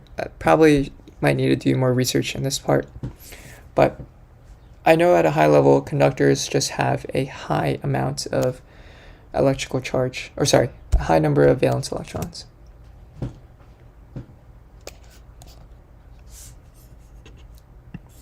It's a chemical element that has a high number of free electrons. These are electrons that are not bound by the nucleus of the atom that make up the element. Okay, say that's hard. Okay, yeah, I think with this, so we've been streaming for how long now? An hour and about 40 minutes.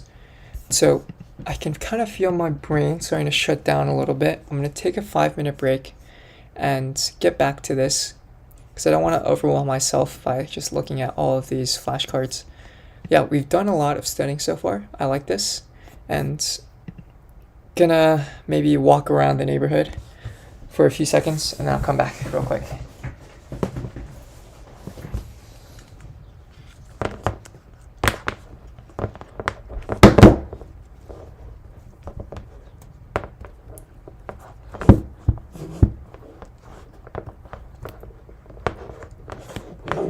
Meantime, I do need to charge my computer.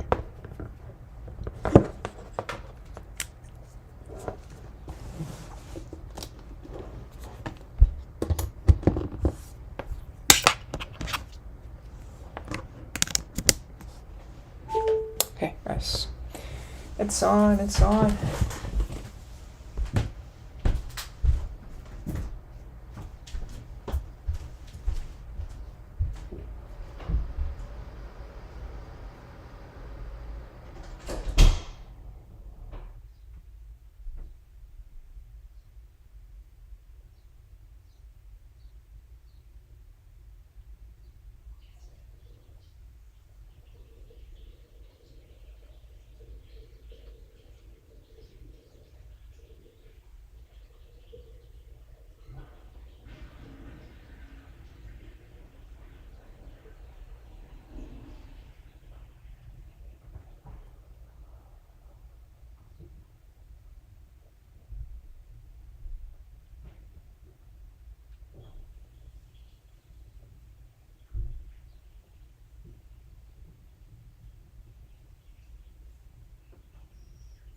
All right, so made it back.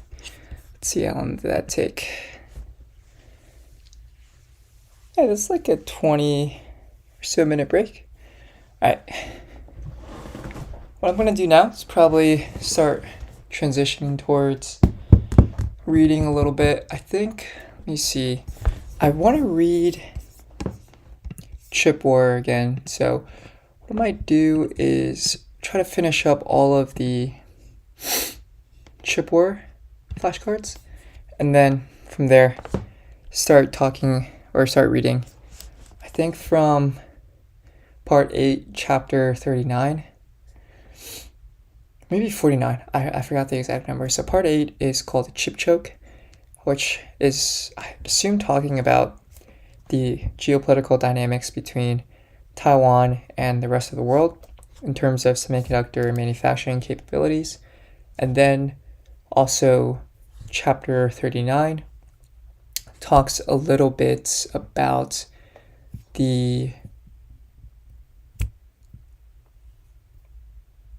urgency of US semiconductor designers and manufacturers, the urgency that they have with respect to the subsidies and developments of the semiconductor business in China. So I think that's where we're at right now, but let's try to finish up this.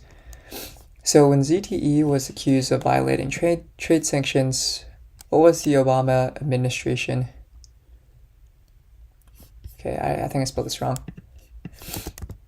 Administration, yeah. I think I'm missing an I. So what did the Obama administration contemplate? What was the Obama administration contemplating to punish them? What did they end up doing, and did it actually go through? Okay, so ZTE is a China state-backed telecommunications company, and in 2016 they violated trade sanctions by selling telecommunications equipment to North Korea and Iran. So both of them were under trade sanctions by the US, and so I think the US found out that they were selling equipment to these countries, and ended up suing them to oblivion. Now, the Obama administration originally thought that they should impose financial sanctions on them, meaning ZTE wouldn't be able to use the international banking system. But I think what they had thought after coming up with that was, okay, if ZTE is state-backed, then they have this essentially unlimited financial sponsor backing them to ensure that they have enough money or all of the money that they need. So that probably wouldn't really affect its business too much. But another way that they come up with was being able to restrict the exports of US technology equipment to ZTE, effectively cutting off its really important supply chain to the US or with the US. That, I think, was a bit more devastating, and eventually ZTE pleaded guilty. They accepted a plea deal, and instead of having to deal with those sanctions, paid a $1.1 billion fine.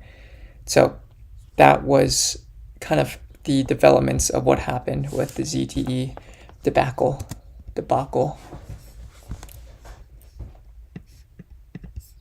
Yeah.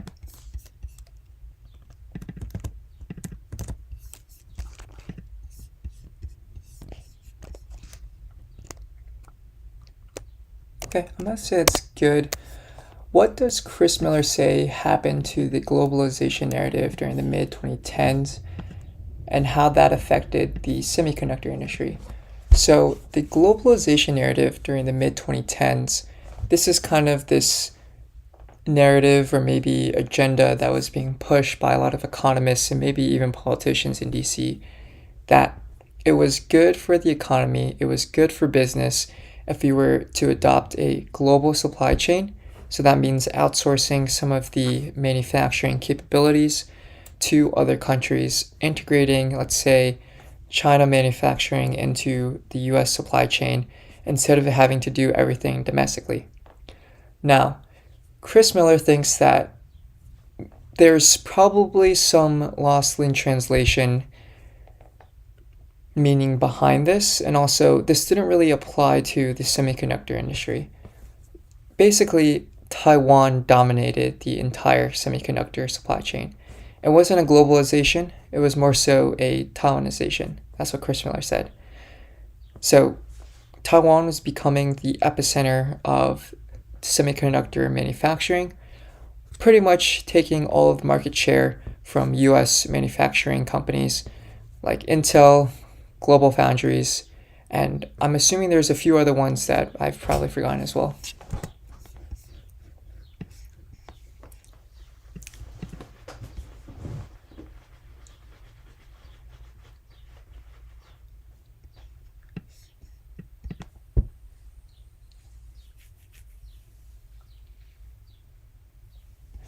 Right, so he mentions globalization was the craze among politicians in DC in 2014.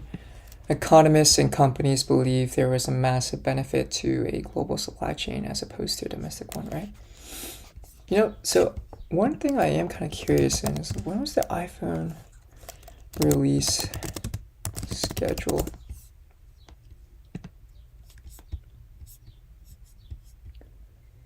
So iPhone was 2007. I think maybe the iPhone 4, iPhone 5. So this is when I'd assume maybe some iPhone. Let's see, mobile phone usage time series. Maybe not usage. Mobile phone adoption, maybe?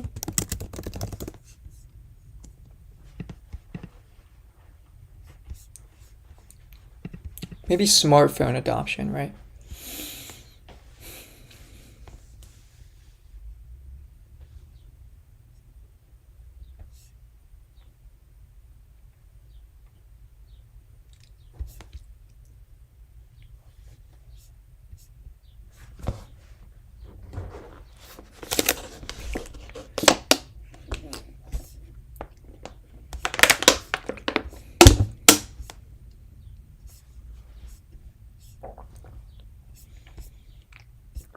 Pew Research. I feel like this is probably a think tank. Let's see.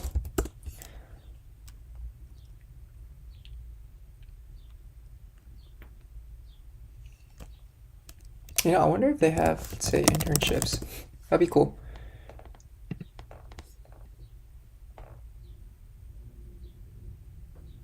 Oh, man.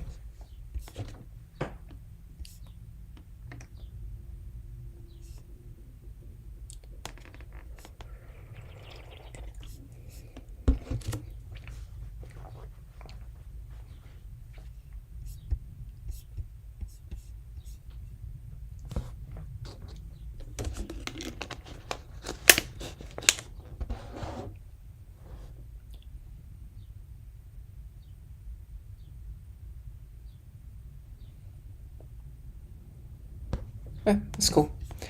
Yeah.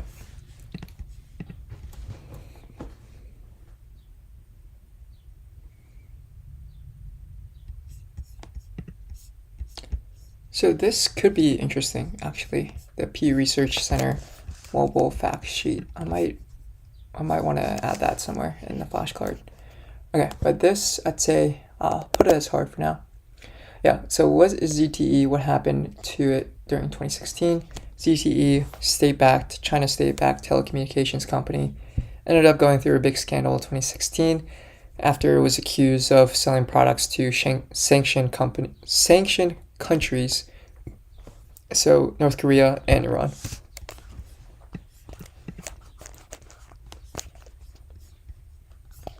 Yeah, I wonder if I could get that New York Times ZTE sanction.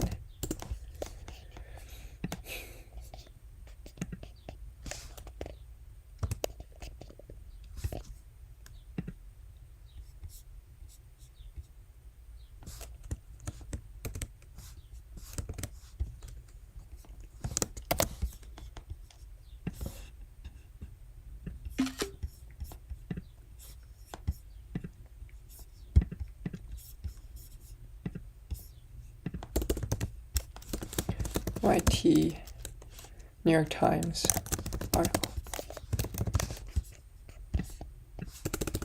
on March 7th, 2016.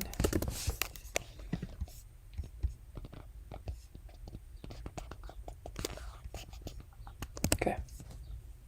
So what does the SIA usually ask the government for? What happened in 2014 that changed that? So the Semiconductor Industry Association usually just asks the government for tax credits and a reduction in regulation for the entire semiconductor industry. Now that really changed in 2014 when the China Integrated Circuit Investment Fund decided to dump a bunch of money into the China domestic semiconductor industry. So let's take a look. The China Integrated Circuit Industry Investment Fund.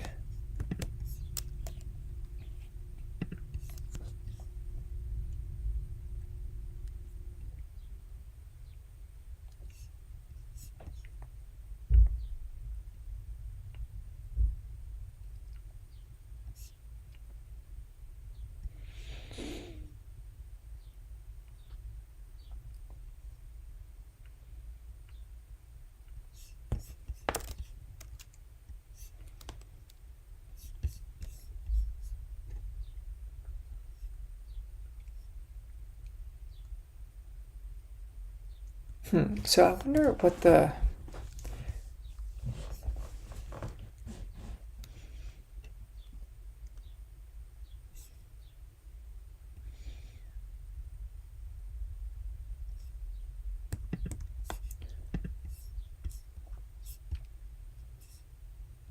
this is back in 2018. I wonder if there was anything in 2014, right?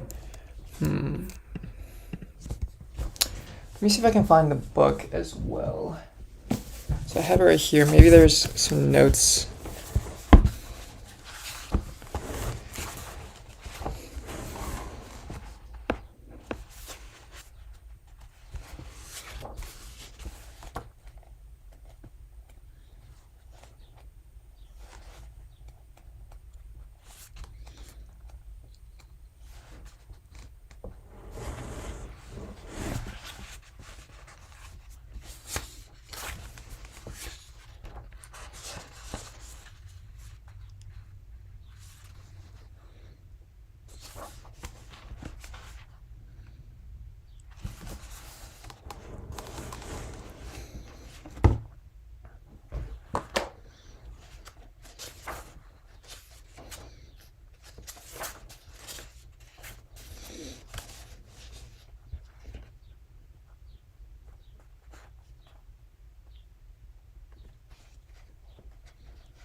So, what does IBID mean?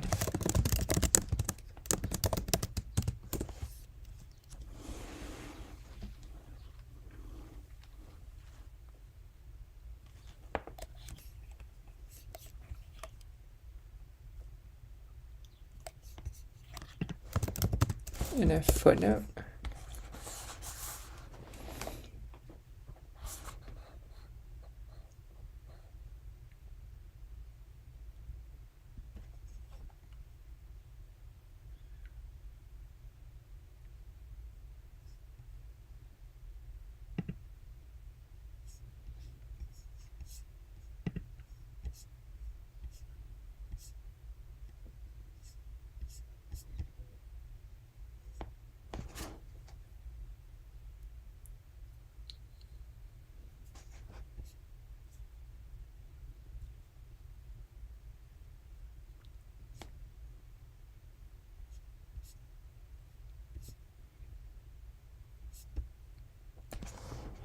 I guess this is referring to, okay. Let's say, so China ICF Fund 2014.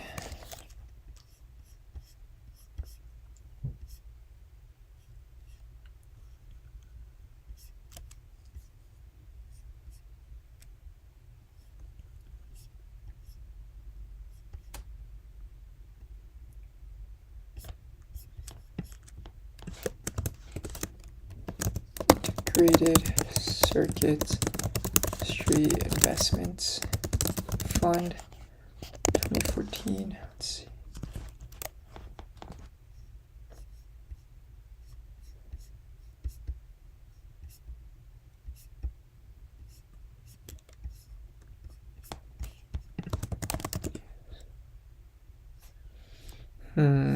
Yeah. I don't really see anything.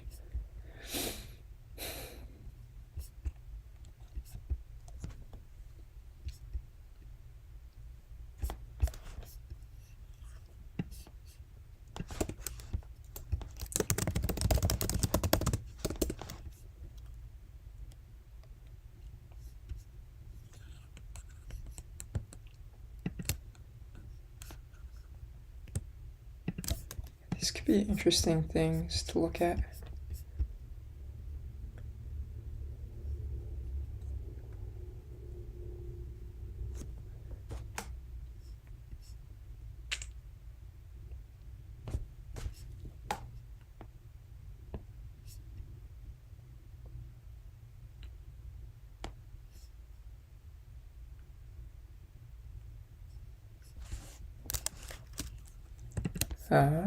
Interesting.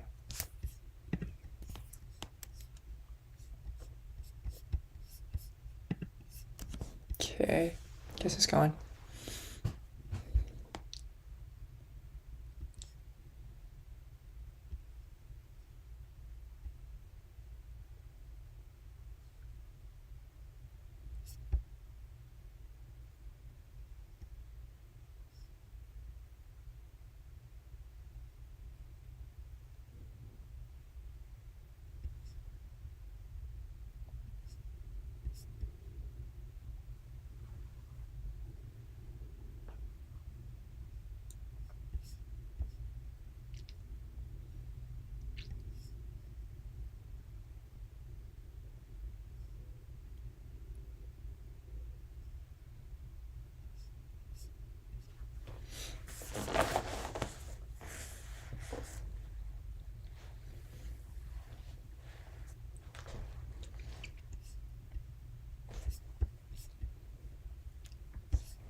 This is almost 10 years ago, now that I even think about it.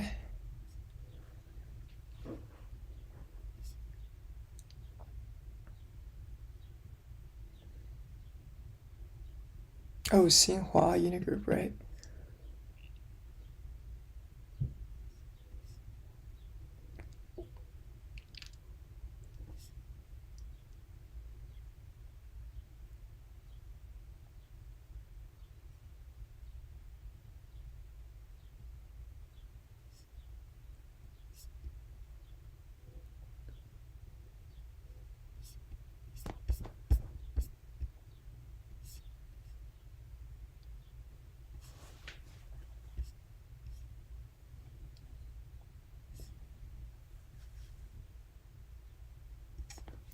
Okay, so narrow the gap, Beijing zoning program. Yeah, I'd assume that, but this probably October 24th, right? Let's take a look at maybe Intel stock.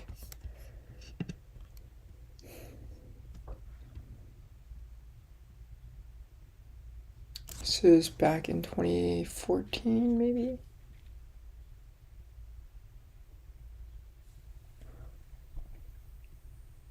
somewhere around here, August, October.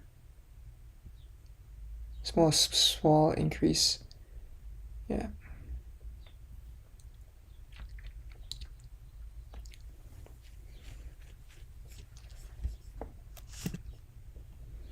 I think also Qualcomm. Oh wait, what was that? Okay, this is in 2019.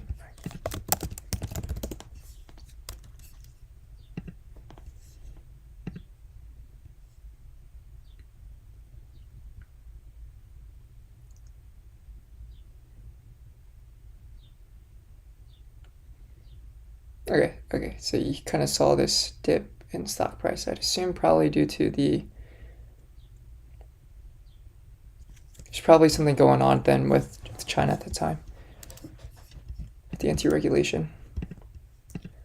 Or the antitrust lawsuit. This is an interesting thing. Right, so I think going back to this idea, 2014, I think China announced that they were going to start this China Integrated Circuit Industry Investment Fund. And I think eventually they spent around 14 billion, or they raised about $14 billion in the first fund to reinvest that back into the semiconductor business. Oh, 20 billion, sorry. Okay, yeah, I'm gonna have to.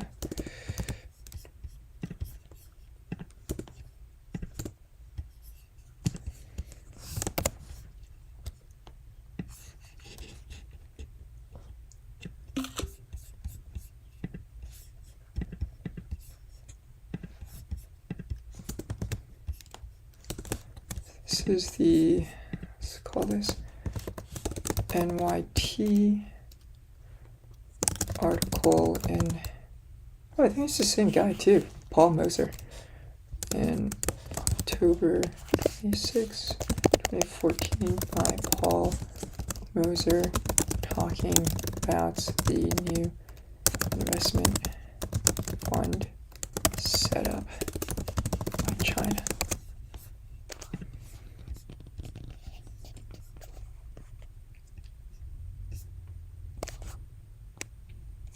Yeah, I'm going to say that again. So Fairchild Semiconductor, what was its role in the development of semiconductors? Be specific, what time frames / years? So Fairchild Semiconductor, this company was formed by the Traders 8. So they left Shockley Semiconductors in 1957 and started producing transistors. They were really integral in the development of scalable transistors, also developing integrated circuits using silicon as opposed to germanium, and then also developed something called the planar process. Now, Fairchild Semiconductor wasn't its own business, it was a subsidiary of Fairchild Cameras.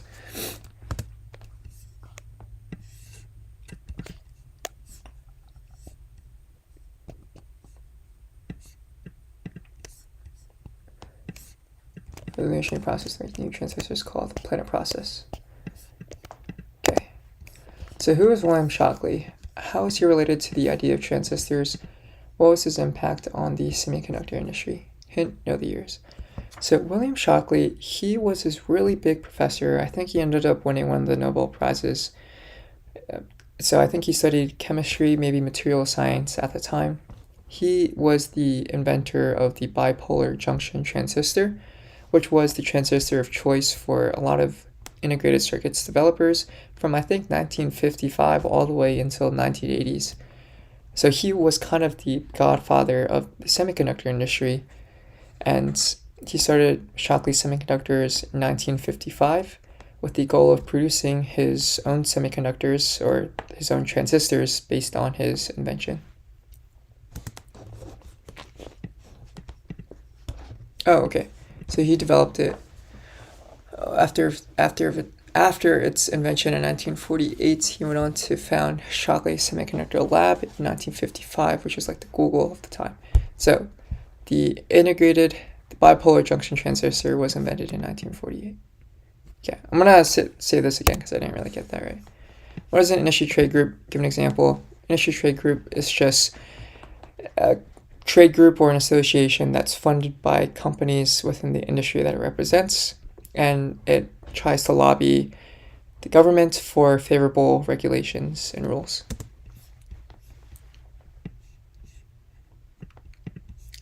It acts as a spokesperson for the industry. So example is the American Medical Association, the AMA. So what is chapter 49 of the book? Chip War, everything we've been competing on. Everything we're competing on, okay. All right, so I cycled through all of the, I cycled through all of the cards for that. So what I think I'm gonna go do now is, so start this again.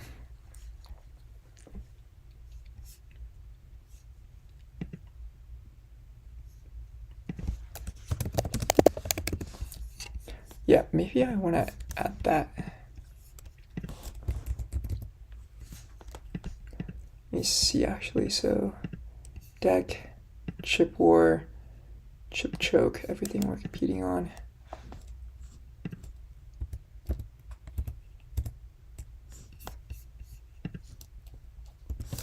In 2018. So during Trump presidency. Okay. So I think maybe there's a few things I want to read through on everything we're competing on, but let's see.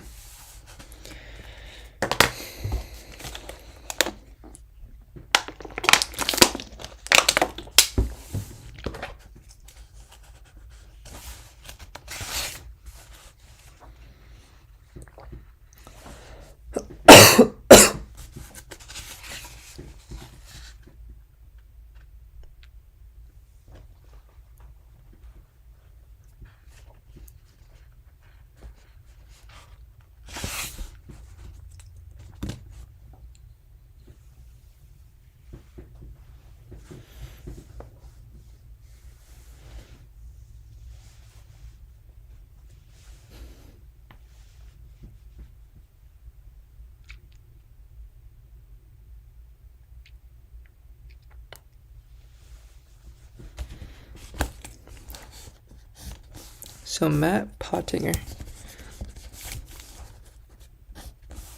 Let's see, so Peter Navarro seems like is interesting.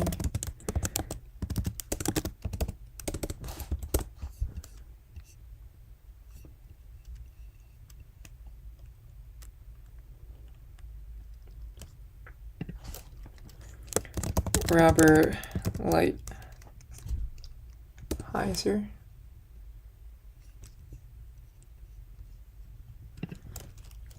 Matt Pottinger.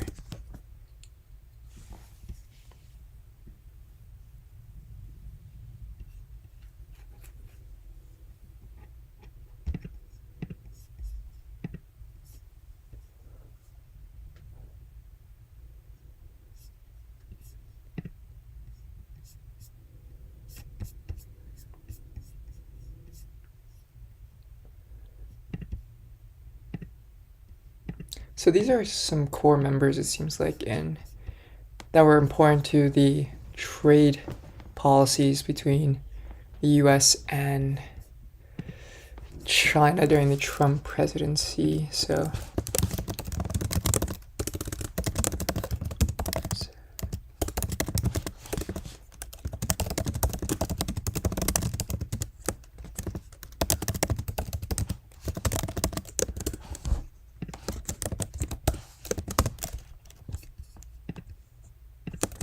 Peter Navarro, Robert Lighthizer.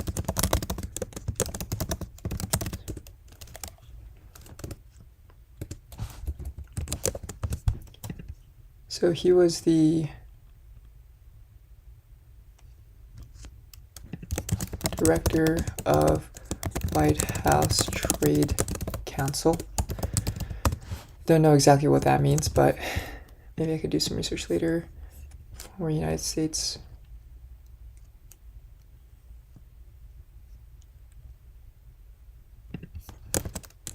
United States Trade Representative. Okay.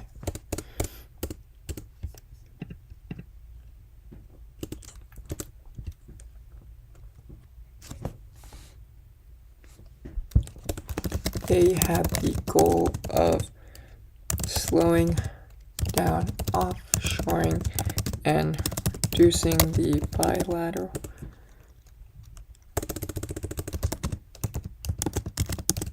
trade deficits.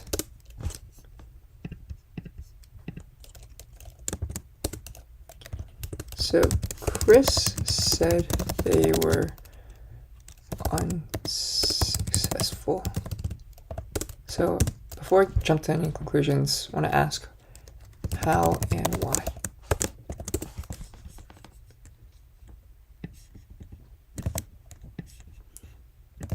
Now, what is the bilateral trade deficit?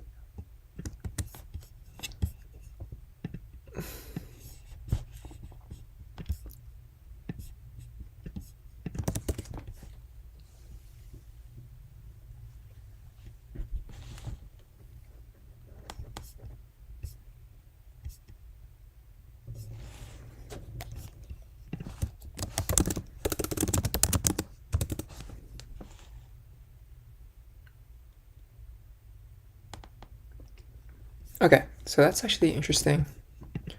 So a bilateral trade deficit refers to the exporting and the amount of exports/imports between a pair of countries. So this, I think, then refers to with China. So bilateral trade deficit refers to the amount of exports/imports between a pair of countries. There is a trade deficit from the US perspective. That means the US is importing more from this country than exporting than it is exporting to the country. Okay, so let's see, US-China bilateral trade deficit.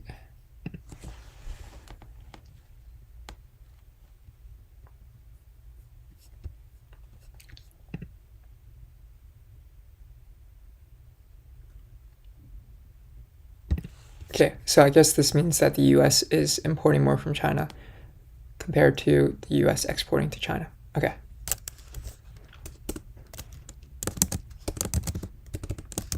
So during Trump's presidency, there was a bilateral trade deficit with China. So I think before and during Trump's presidency, yeah.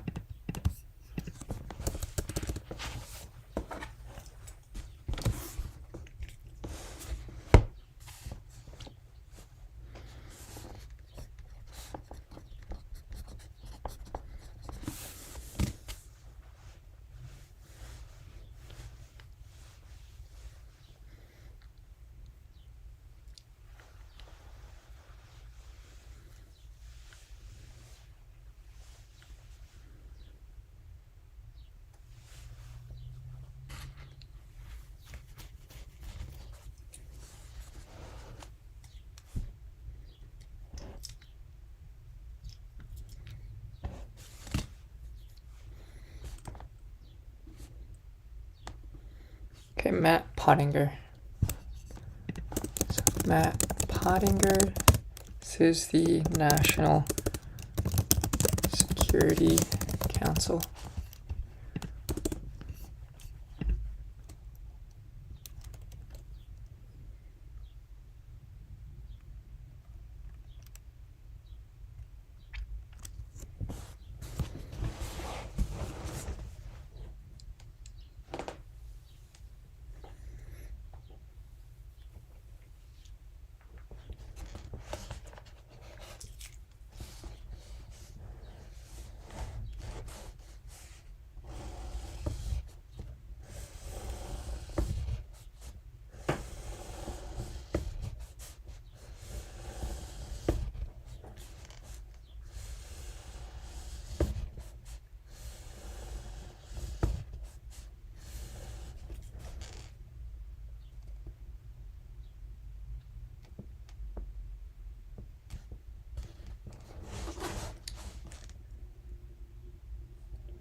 Oh, shoot. Okay, so remember how previously I had made a flashcard that says that ZTE just accepted their fate and made a plea deal?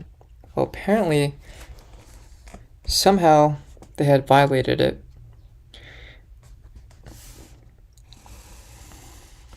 by providing false information to a US official. And so the restrictions, the trade restrictions, again, were imposed on ZTE.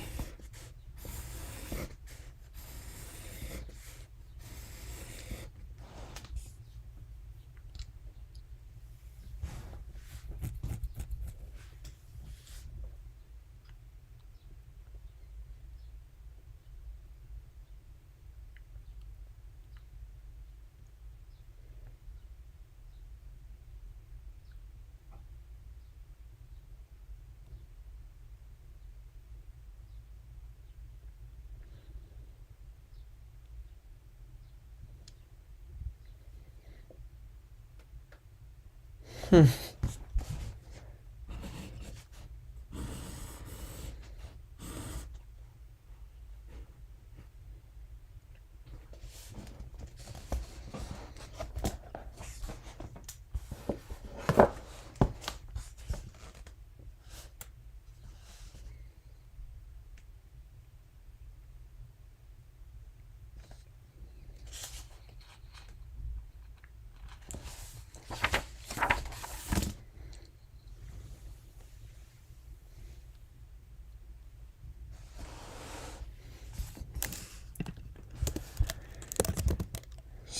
Stephen Mukin?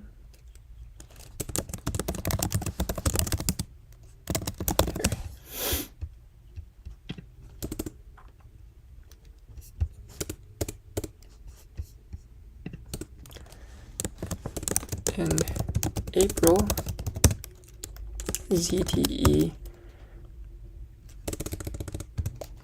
18, ZTE was accused of violating their plea agreements and sanctions were imposed on the company. Again, let's see if we can find that. ZTE.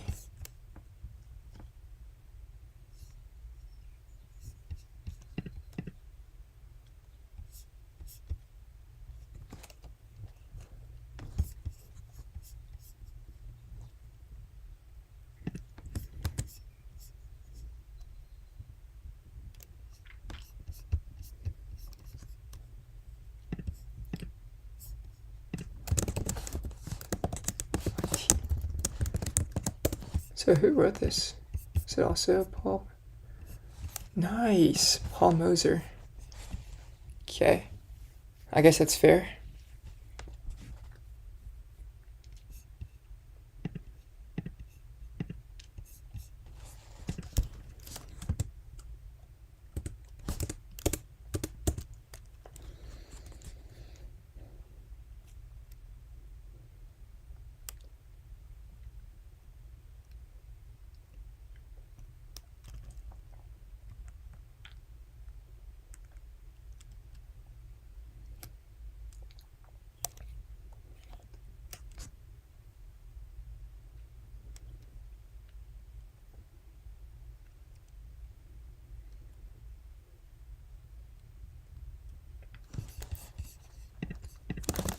Trump ZTE deal.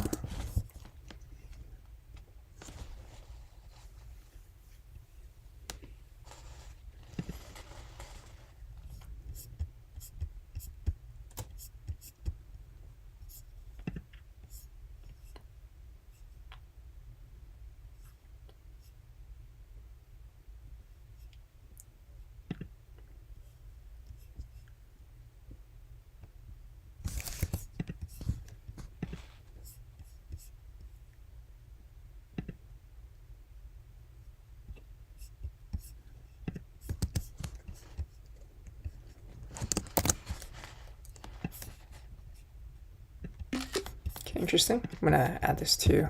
Could be worth reading later. In May 2018, CTE struck a deal with Trump so they could just pay a fine and still get access to US chips.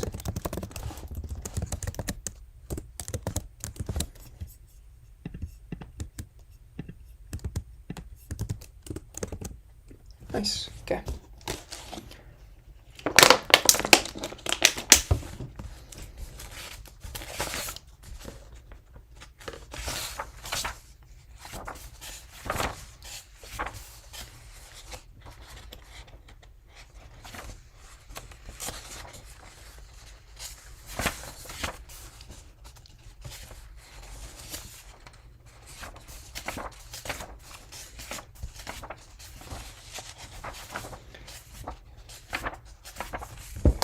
Okay, so I finished the chapter. I'm gonna grab my headband real quick.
Okay, never mind. I cannot find my headband. Wherever it is.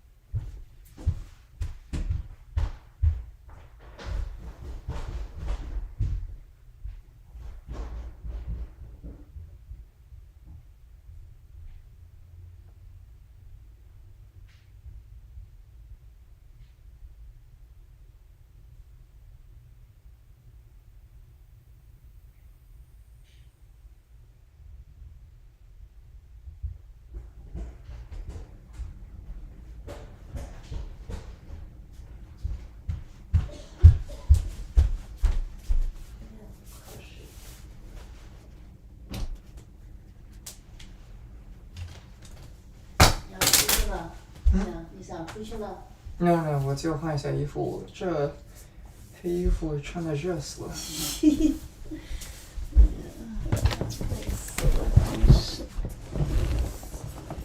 哎呀，困了。哎呦，还在录呢，所以。啊？我还在录呢。啊，你还在录呢 Yeah, yeah. Sorry.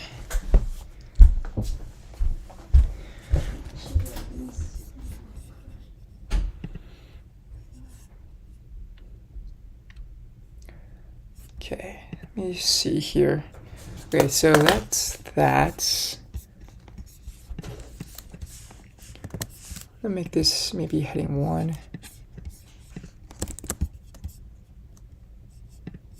Heading 2. Okay.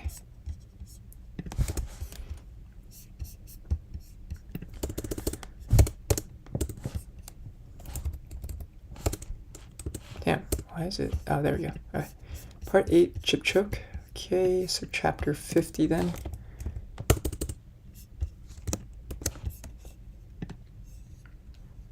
Maybe let's go to this. Oops.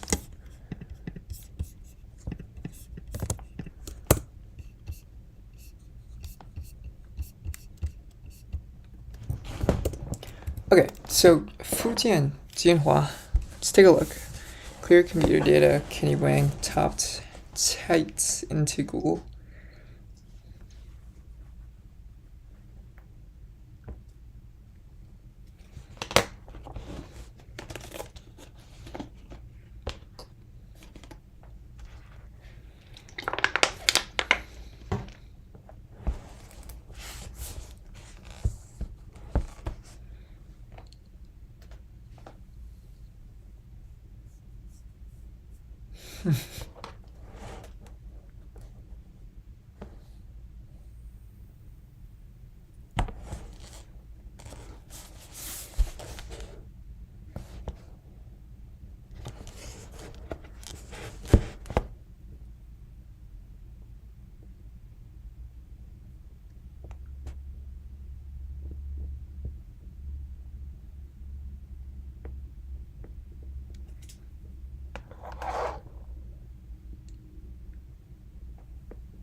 See if we search up his name, this Kenny Wong guy.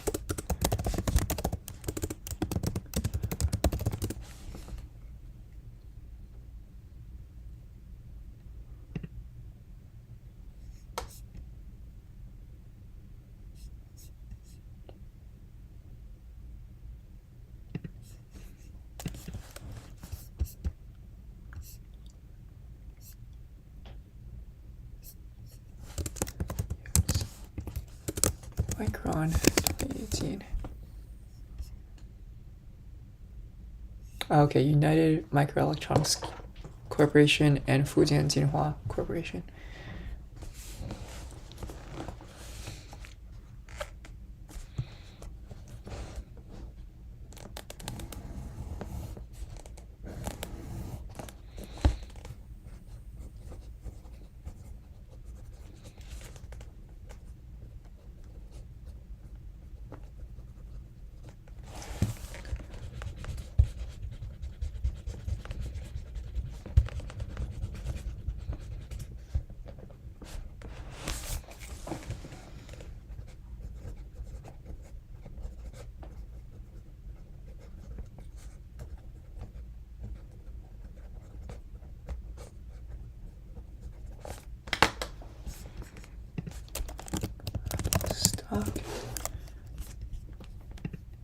It's up 7%. Yeah, it's kind of crazy. Okay, Micron stock.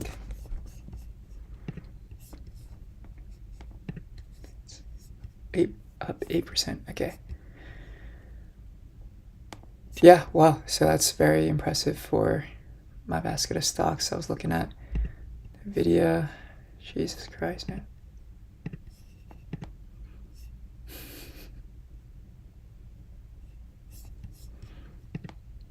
Stock split. All right. So let me write some of this down. Kenny Wong, engineer from UMC. Micron that leaked data to UMC, I think. China's UMC.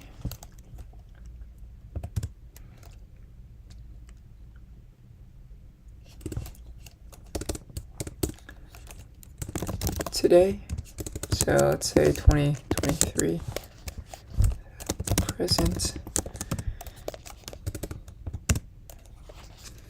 3 chip makers dominate the memory market. So we have Micron, Samsung's probably number 1, Samsung, SK Hynix, and Micron. Right, so other companies, especially in Taiwan, try to break in, but this industry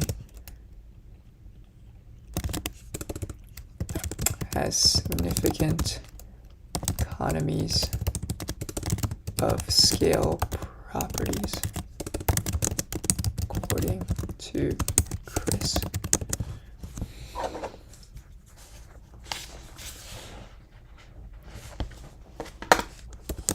So Taiwan companies in 1990, in the 1990s and 2000s tried to break in but could never.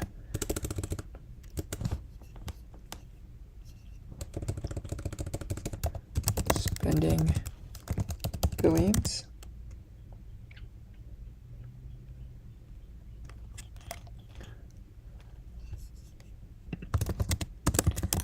Market spending billions, but wasn't able to penetrate. So what is Micron trading right now in terms of PE? It's not even profitable. It's weird, right? Because it obviously does seem profitable. Okay.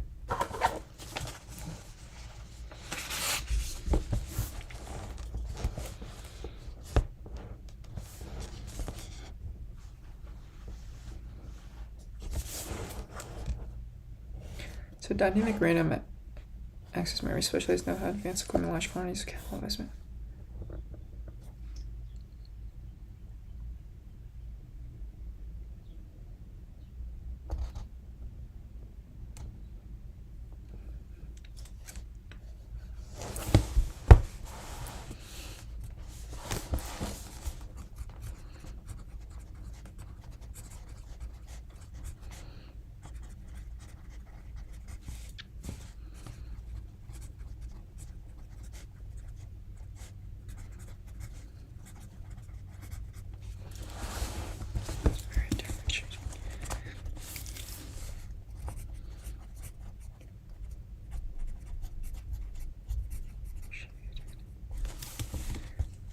Very differentiated.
Okay.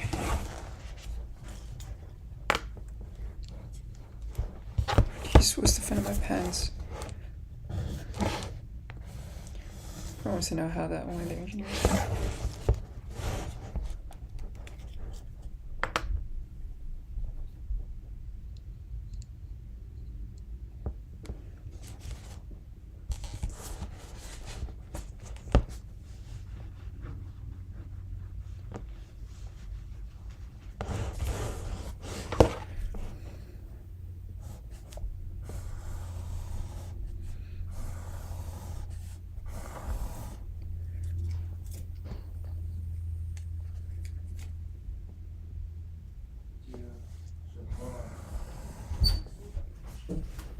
几点想吃？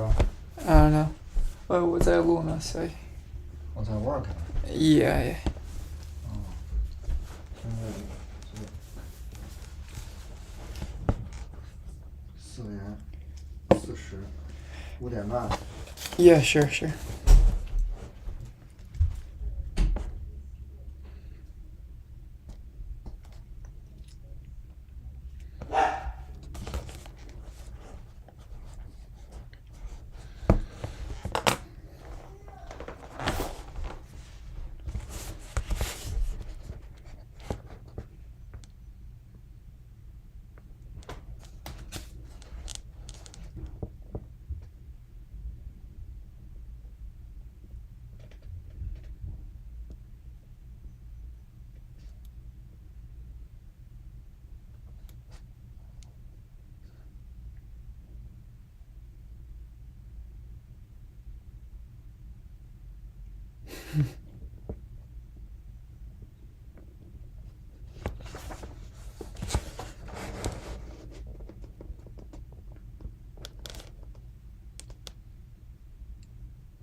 Other firms would have stayed quiet even though they knew they could be next. Okay, interesting.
So it's Zhenhua.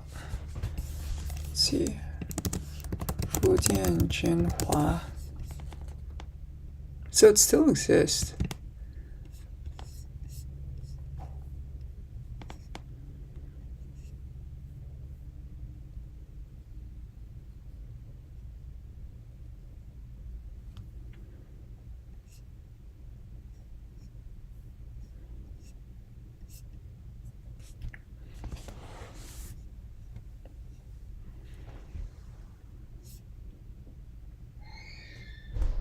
Alright, the entity list.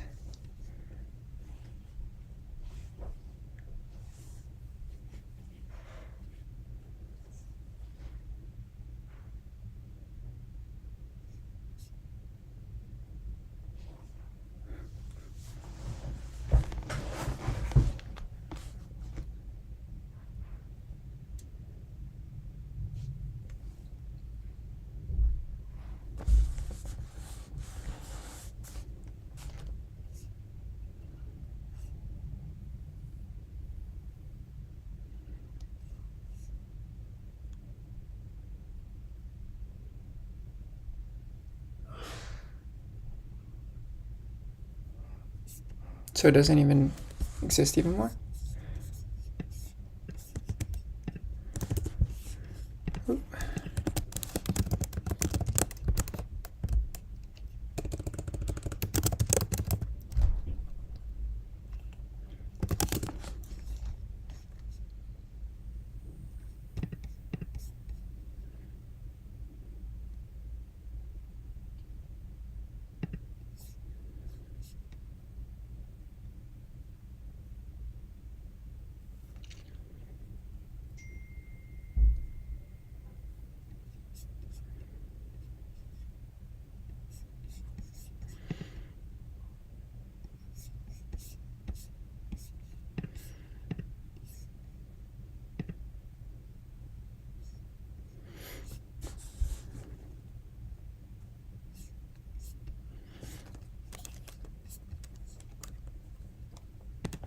It's Global Times.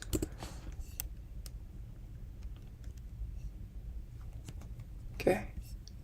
Yeah, I can kind of see the I can see where the political party stands, but it's interesting.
Yeah, so it's interesting to hear both sides of the story, right?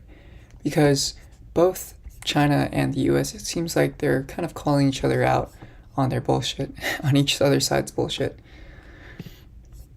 Now, I live in the US, so I'm a bit biased towards the US government, but I can kind of see where China's coming from here. They're probably the up and coming country, but are kind of being manhandled by the US in some sense from all these trade sanctions on the entity list. So they probably think it's a bit unfair. US is probably saying, all right, look, China is stealing all of our intellectual property, and I'm surprised this ruling was saying that Fujian Xinhua was not guilty. So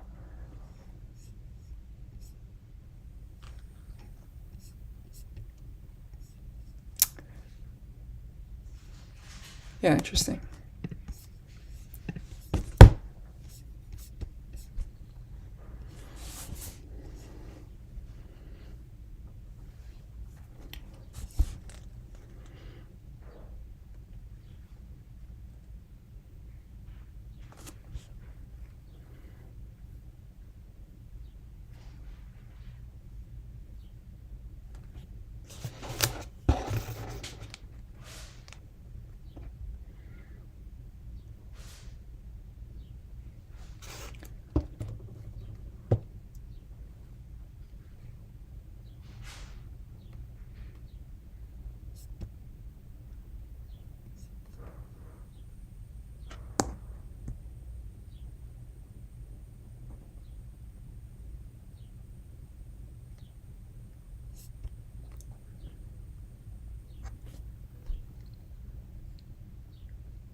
Okay, so that's very interesting. Let's see.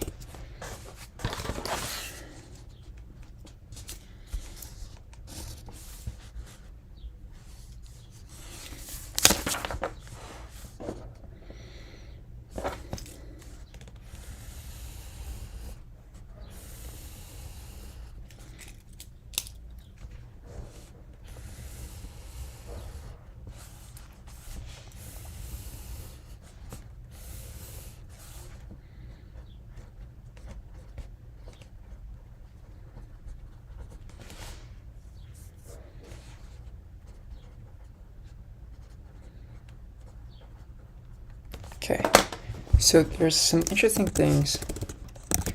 Applied materials. Let's see here. Lamb Research and KLA. So small oligopoly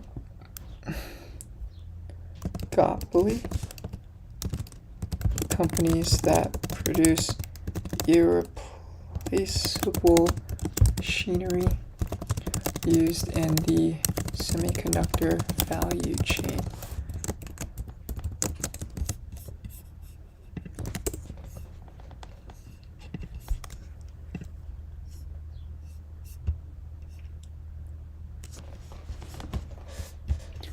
Optical wafer inspection.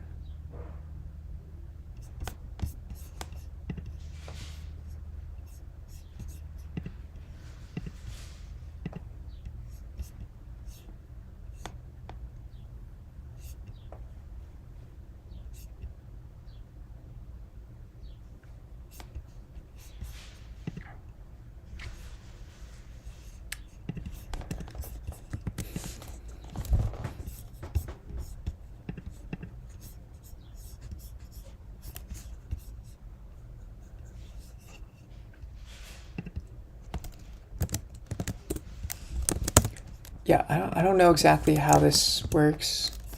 See, there's a semiconductor value chain.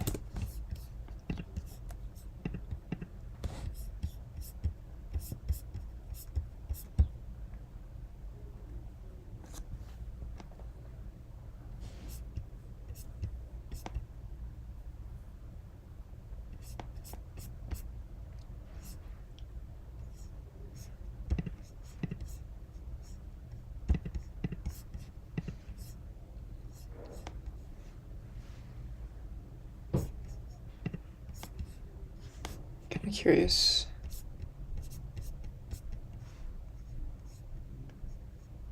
Special studies, all right.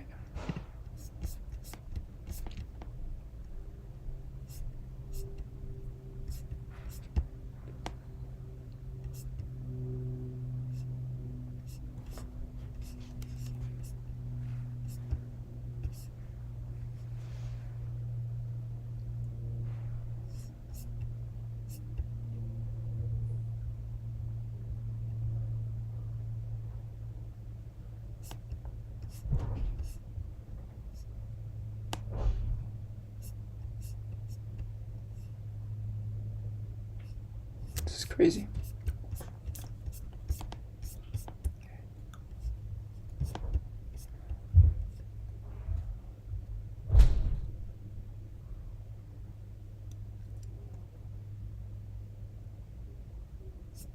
Okay, yeah, I will definitely save this actually. Center. Okay. For Strategic and International Studies. CSIS. Mapping the semiconductor value chain.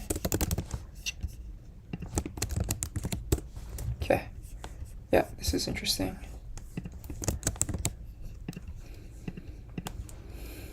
Lamb Research.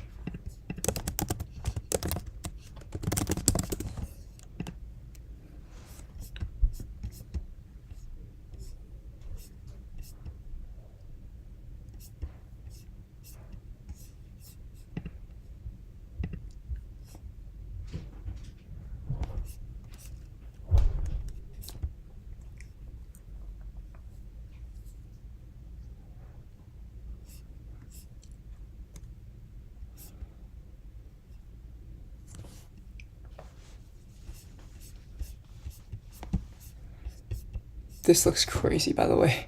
I have no idea what's going on there, but that looks like magic.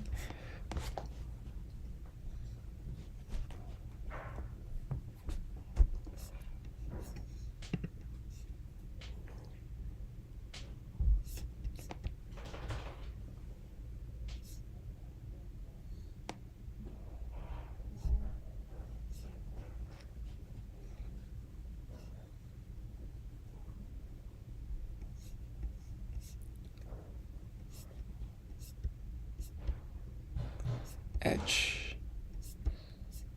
Mass meteorology. Alright.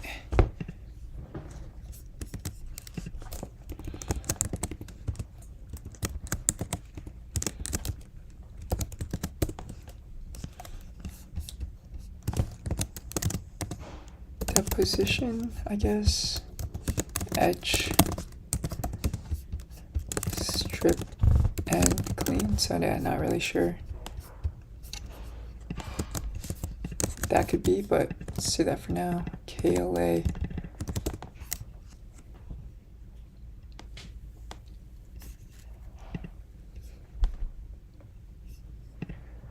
Sim, oh man, yeah, it's crazy.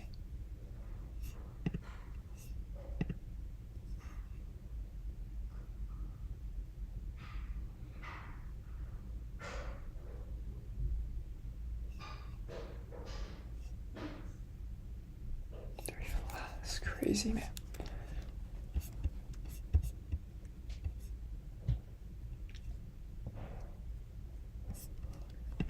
Spotify stock, really?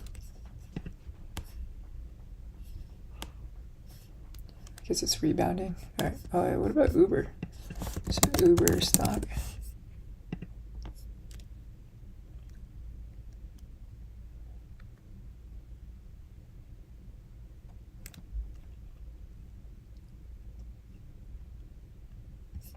Okay, interesting. Match group.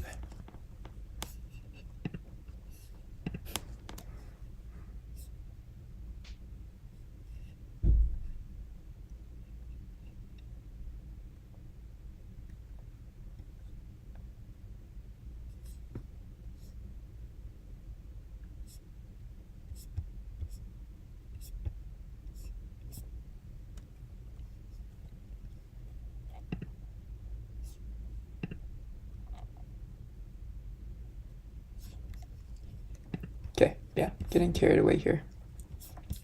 So KLA, these guys are, let's see, oops.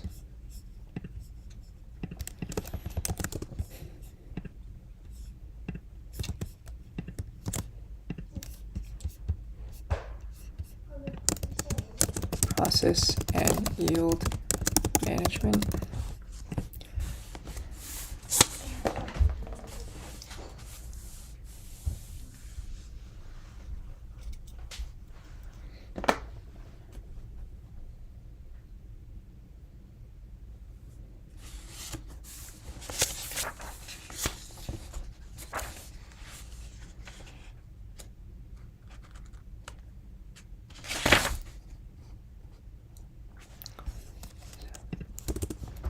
So DRAM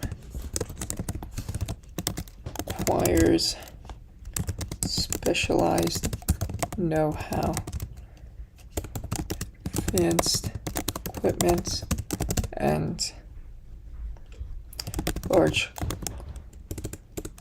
capital investments.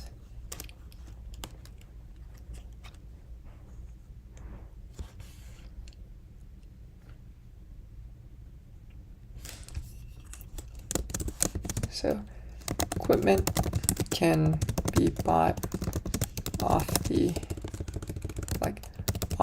the shelf from the US, Japan, and Dutch tool makers.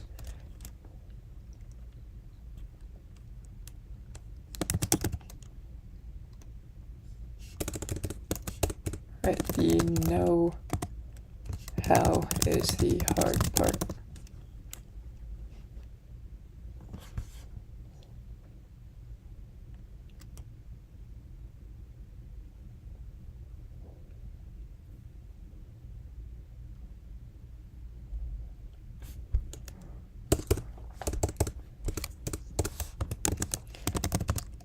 Samsung started. So entered the business in the late 1980s. They had to license technology from Micron, which I think was started by a potato farmer, and opened R&D facility in Silicon Valley.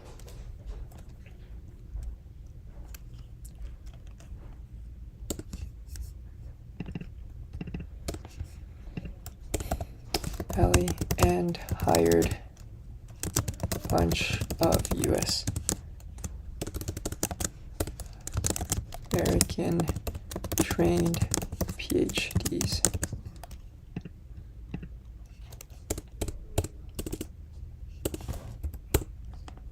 So where is the China Fujian province?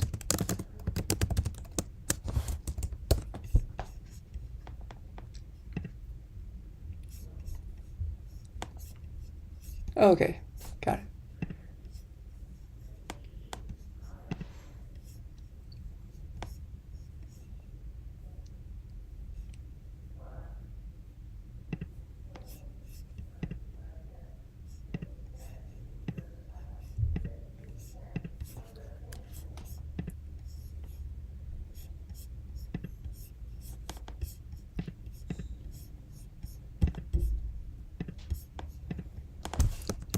Fujian is a province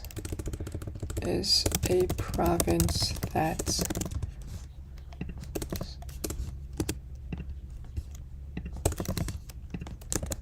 borders Taiwan from the China mainland. Okay.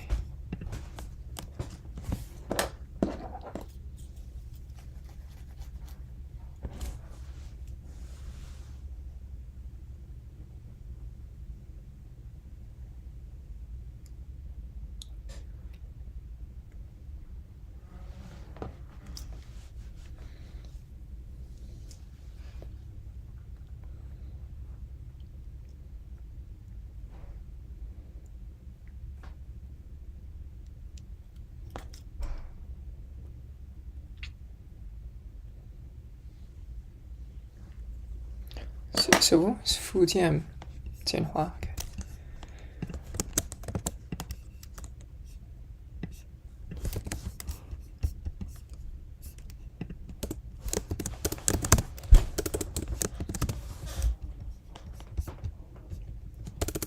Let's see. So during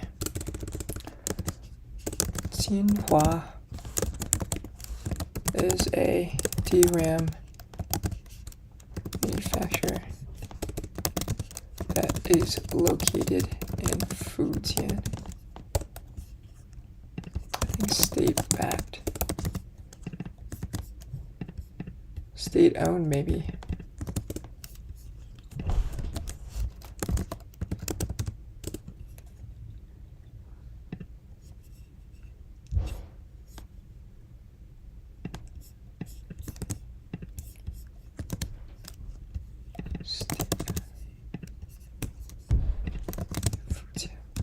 Province, right?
Business Korea. Okay.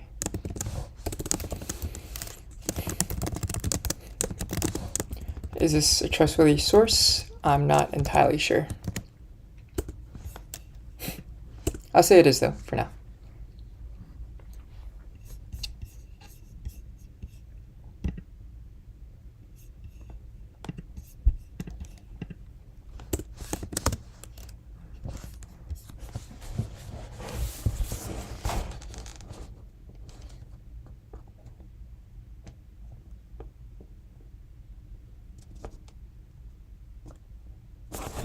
Okay.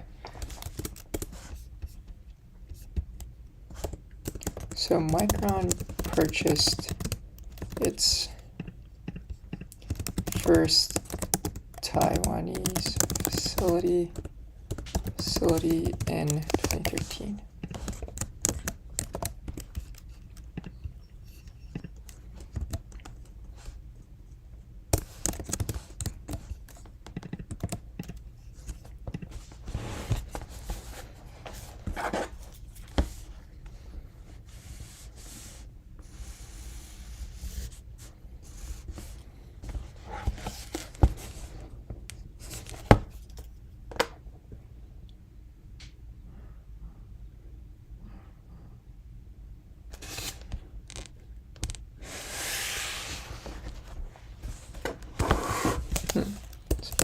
Micron was likely scared of Fujian Xinhua because if it was able to produce the same chips that Micron was producing, the government subsidies will help flood the market with Fujian Xinhua's chip, effectively putting Micron out of business.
So let's see. Fujian Xinhua. It's gotta be in the notes, I think.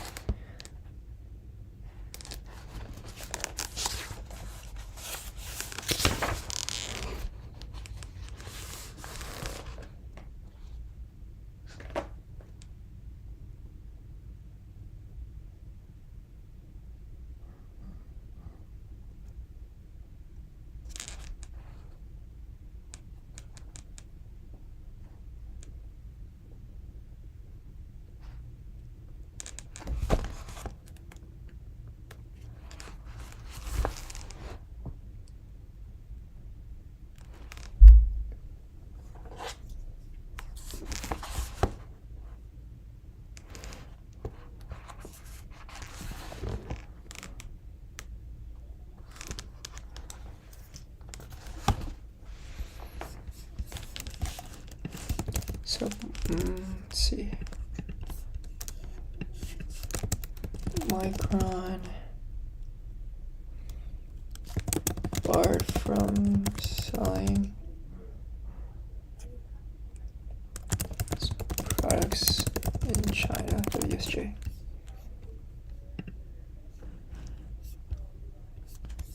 See if I click on login, maybe sign in.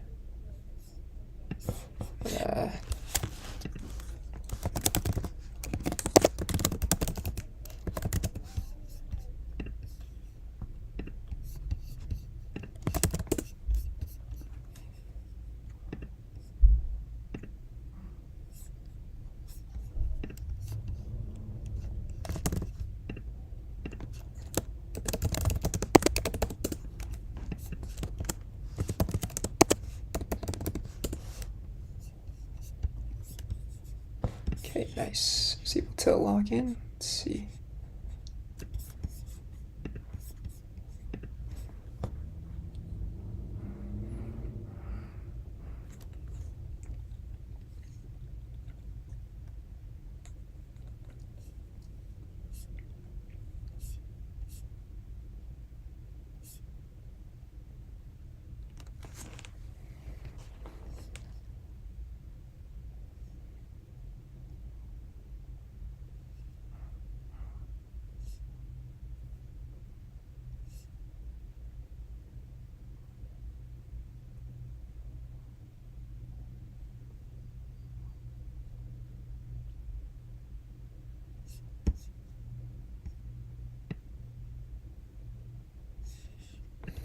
Interesting.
Oh man.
Okay, so let's see. In 2016, Fujian Jinhua.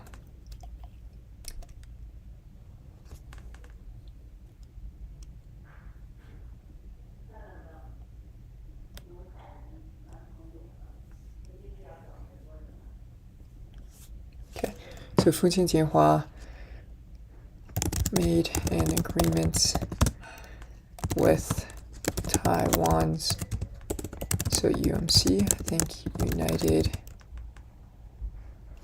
yeah, what does UMC stand for again? UMC,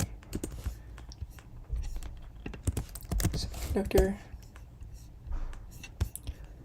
United Microelectronics Corporation.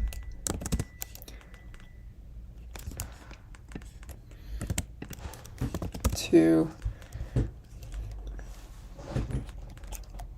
supply, who was supposed to supply Fujian Jinhua with the know-how on making DRAM products.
Seven Locks Brewing.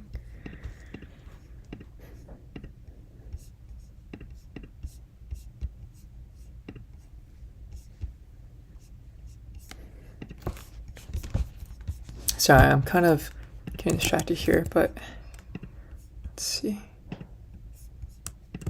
Scenes.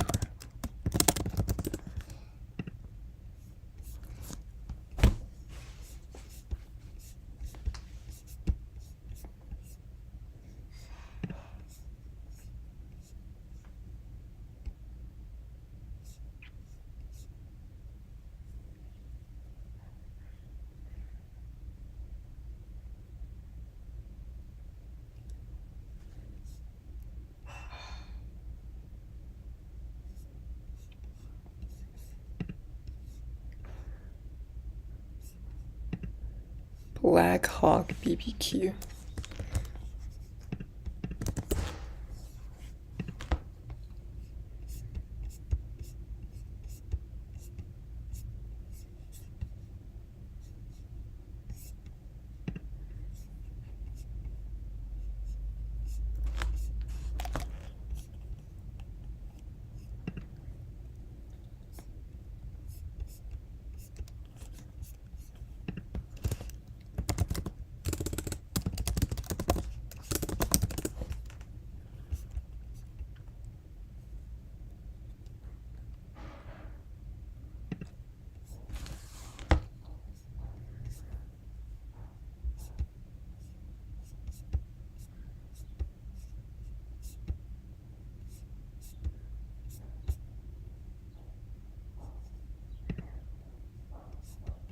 Damn, okay.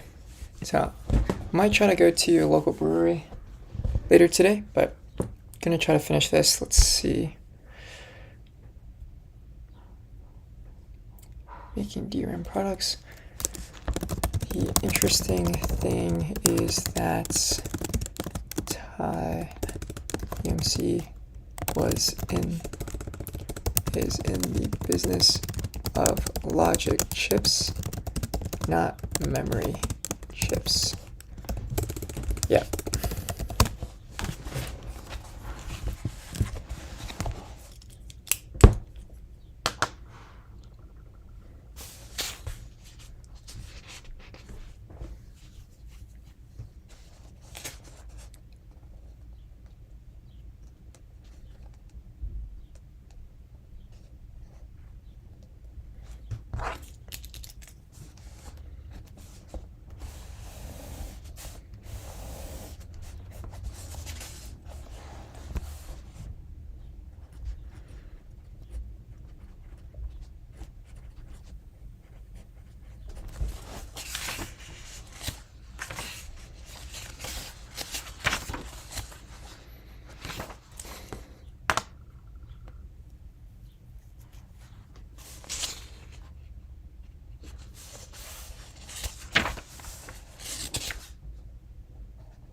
So Micron ended up suing Fujian Xinhua, alleging that they stole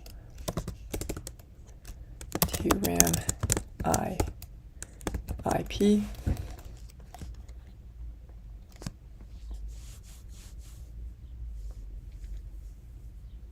I think so. When did Micron sue? Micron sues Fujian Xinhua.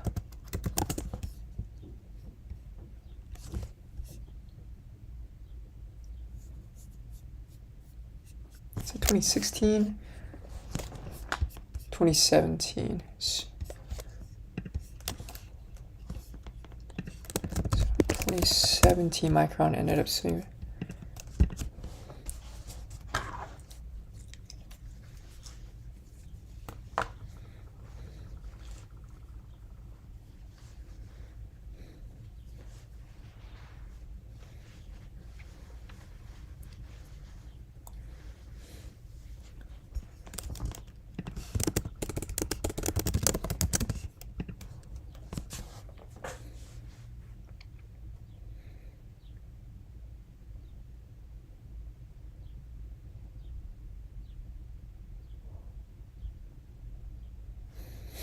This is funny. So Fujian Xinhua and UMC countersued in China's Fujian province.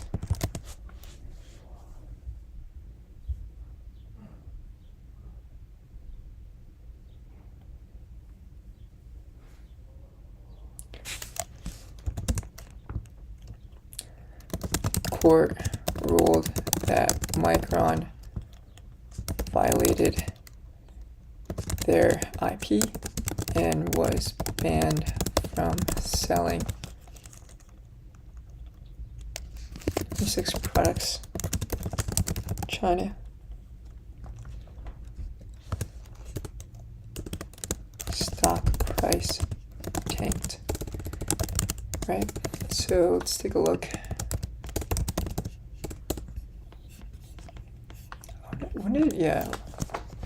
I wonder when they countersued.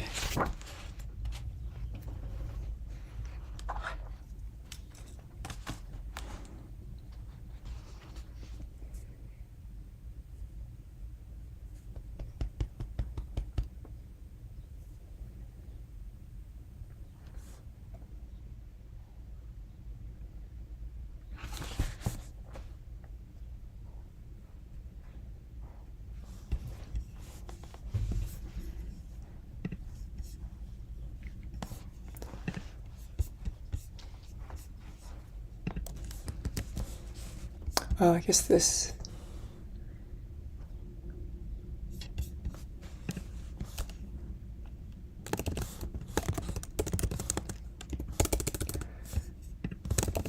WSJ.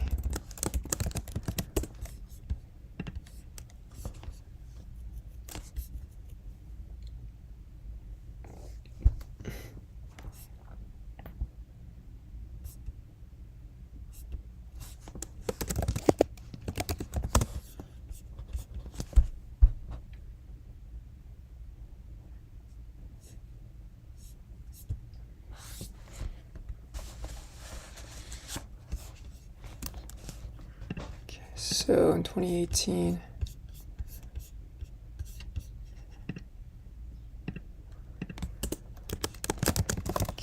so counter-sue suit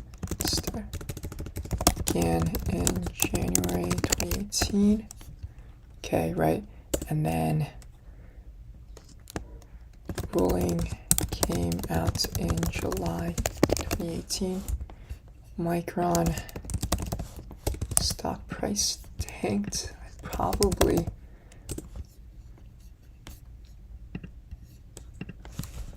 If you look at this period,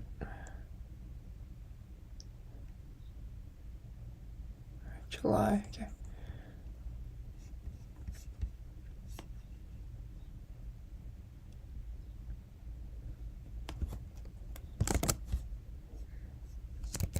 Shit.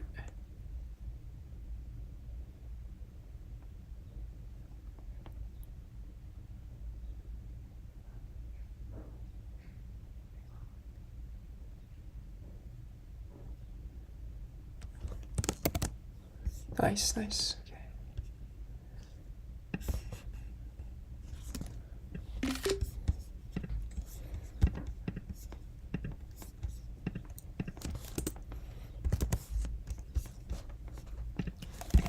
Following.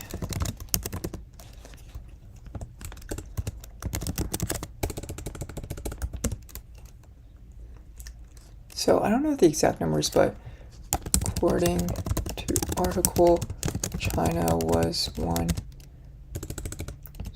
of Micron's biggest markets at the time.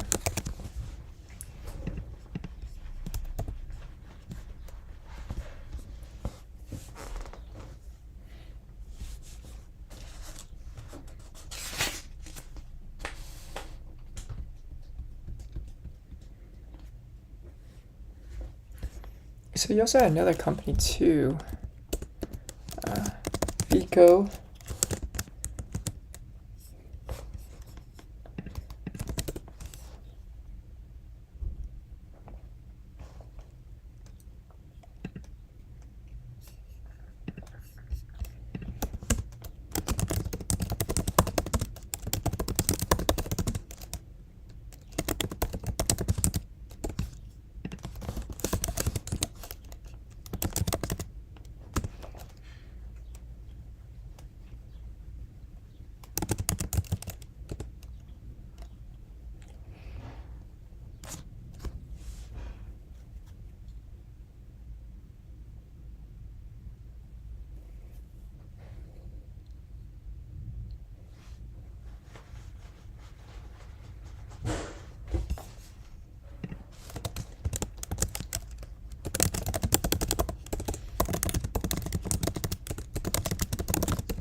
Similar problem.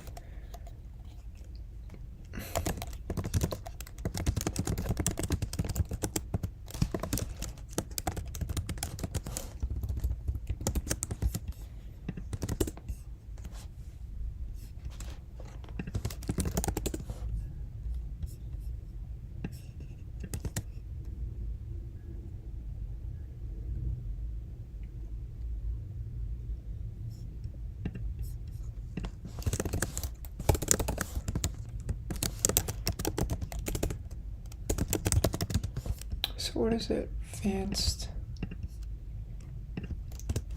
microfabrication equipment corporation.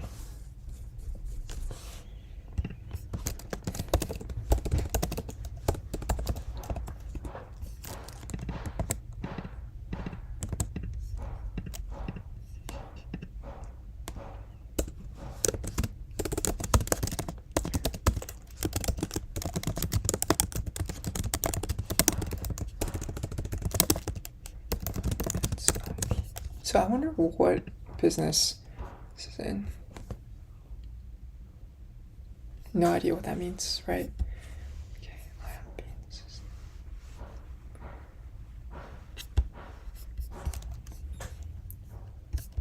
Wow.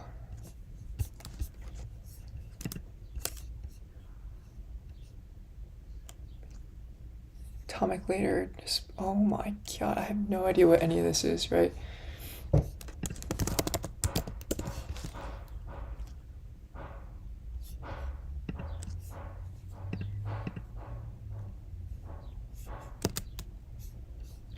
Eco Instruments. AS. Wait, what is it? AMEC.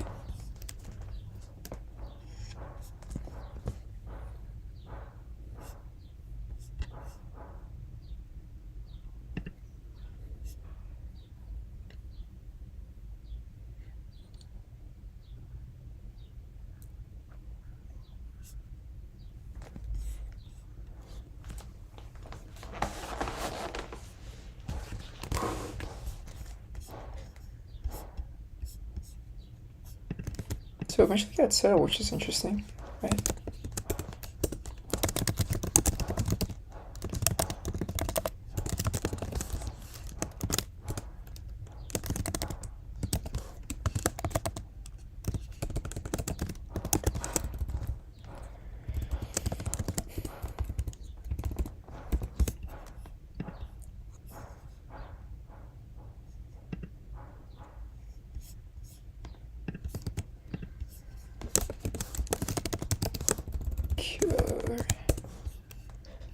Okay.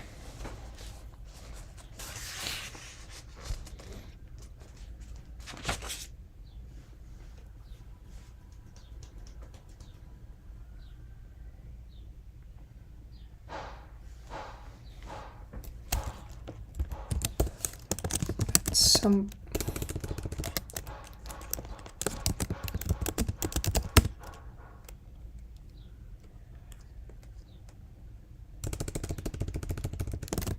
Fujian court countersued Vico, ended up restricting its imports to China. Problem eventually got settled though.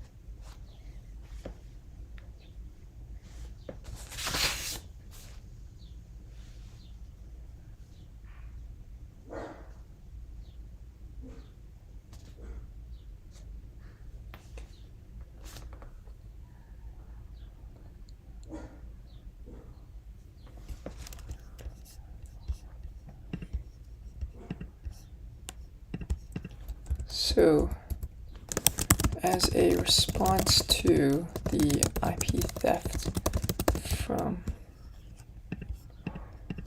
China, the US started to crack down on the Chinese semiconductor industry and started restricting exports to companies like Fujian Xinhua. This included companies across the semiconductor value chain.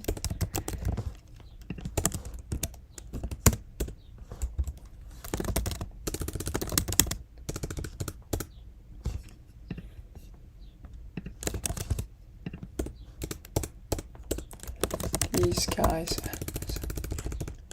Chris noted that some of the products include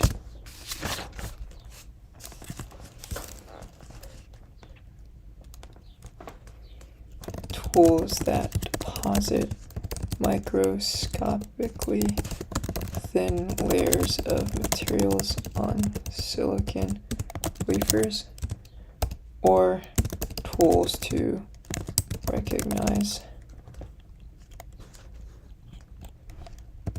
nanometer scale effects.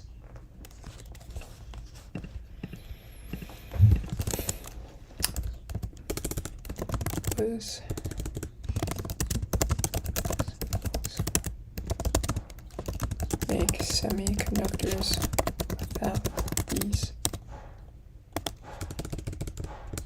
this equipment.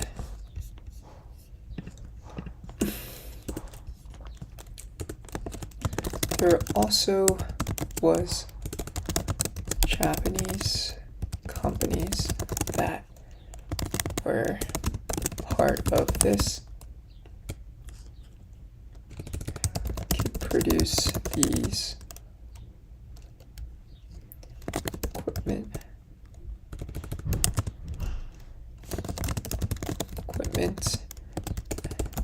and Trump negotiated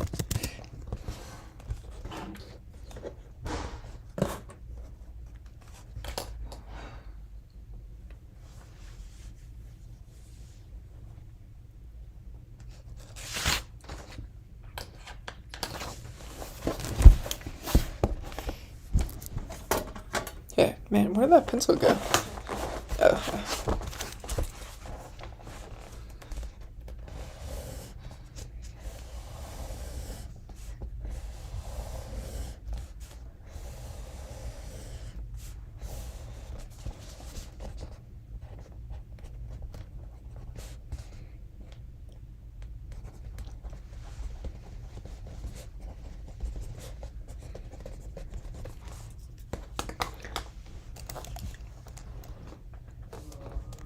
With Japan. So the Ministry of Economics, Trade and Industry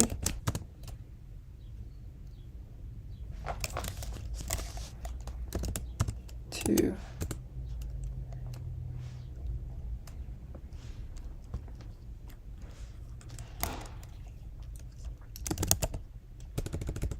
have to get them to participate in the trade sanctions on Chinese companies.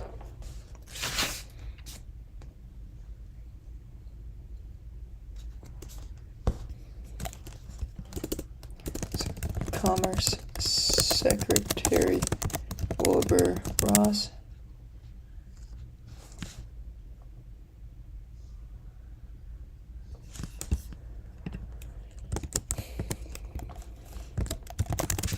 the guy who could impose these export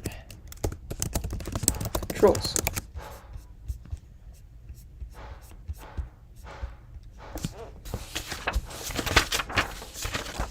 Okay, so I'd say that's pretty good.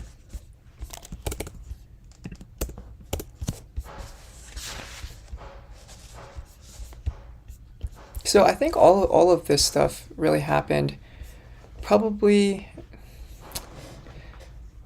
right from 2016 up until 2018. So it's about a 2-3 year time frame. I think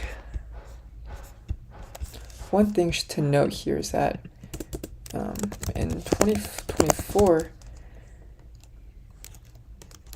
Wu Jianhua was ruled not guilty for IP theft by the US court system.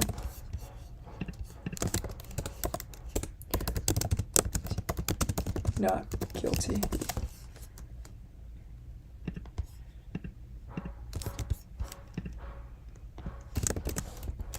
Tom's Hardware.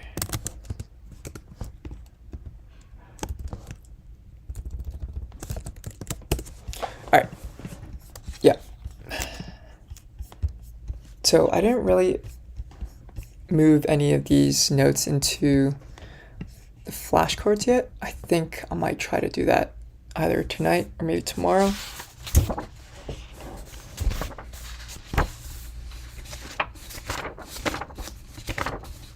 But yeah, I am moving at a very, very slow pace.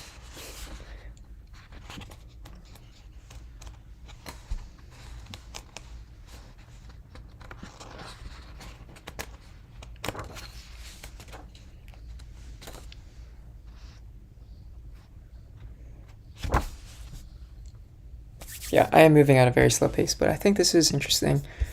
Kind of understood some of the relationships, especially I remember hearing about the China trade war in the news, but never really dived deep into what would happen. So this is really helpful in understanding that. I'm gonna go downstairs real quick to see what time I'm about to go eat dinner at, and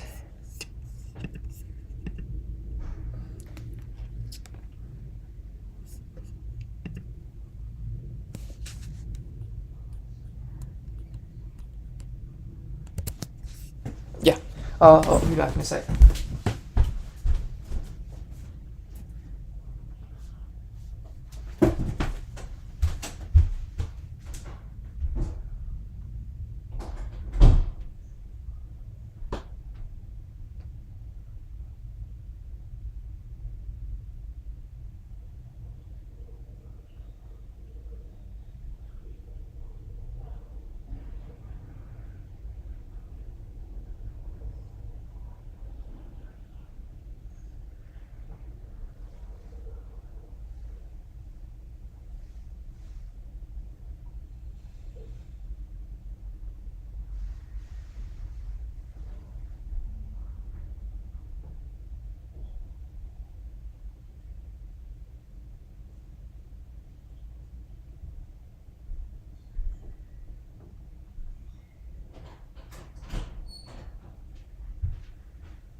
Okay, yeah, I'm about to head over to dinner right now.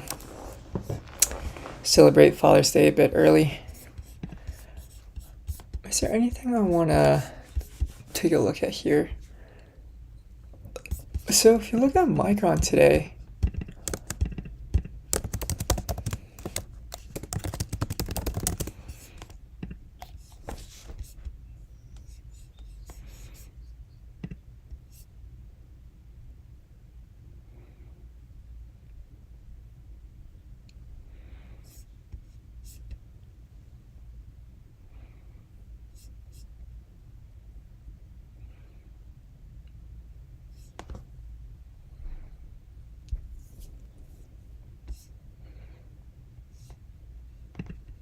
interesting. All right.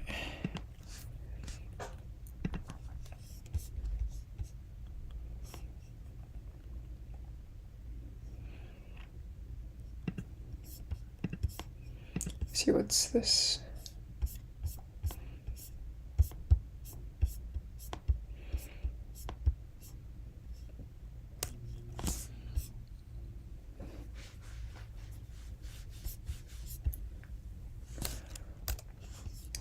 Maybe item 7.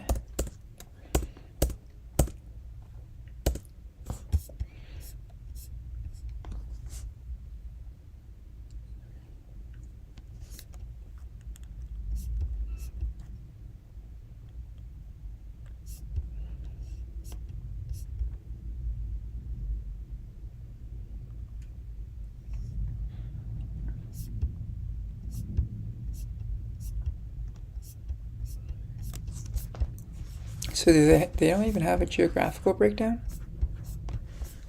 Let's see.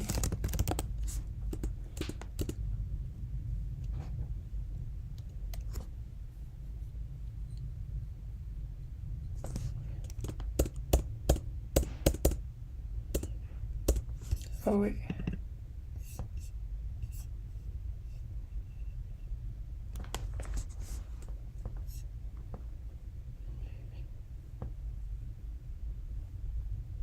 So most of their workforce is in Asia. Interesting.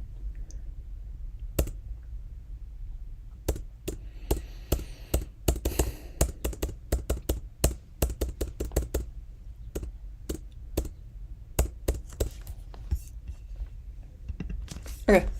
Yeah, I'm not entirely sure. Let's see.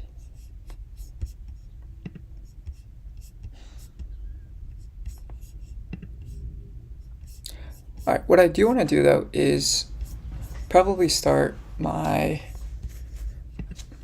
I probably start week 4. I think week 5 now of week 5 Sembit. So this is for one of my school classes. We have to cover the tech industry and specific companies within the tech industry. For me, I just have to cover Micron Technologies, Apple, and what's the other one? Cisco. Also the XLK Tech ETF. So that's just covering some broad sector news. I think with Apple, it's a big one. So Apple, Micron, Cisco. Yeah, so Apple is probably going to be big this week. Their Worldwide Developer Conference, or WWDC.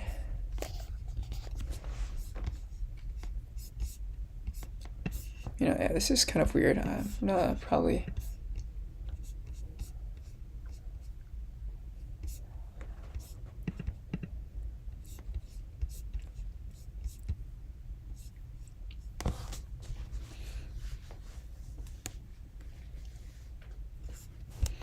Apple Intelligence. Let's see.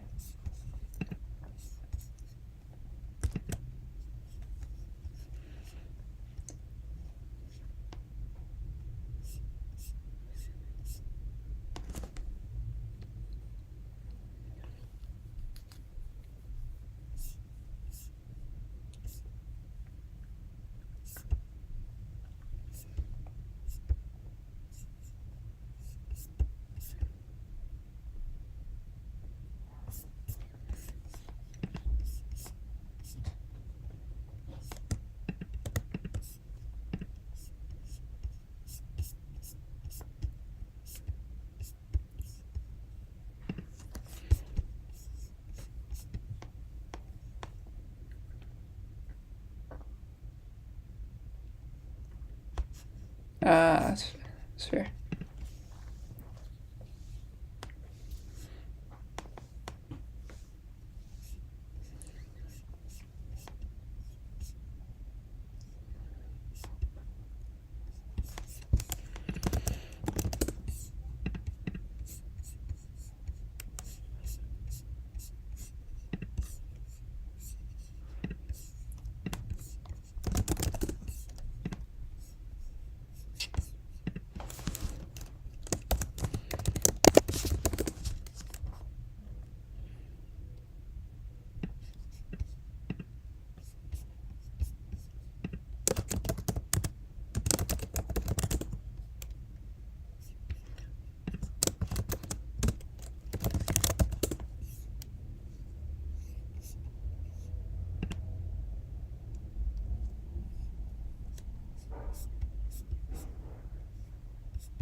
Okay, so Apple Intelligence is grounded in your personal data and context. The feature will effectively build upon all the personal data that users input into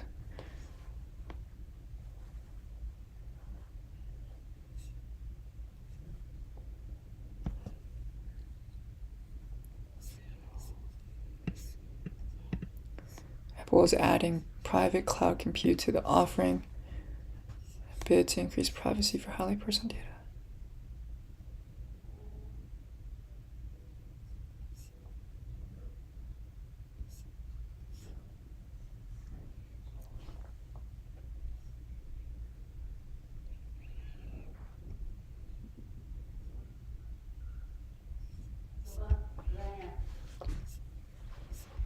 Okay. Ooh, I might have to watch this. But yeah, there's going to be a lot of stuff I'm probably going to need to talk about here with respects to Apple. So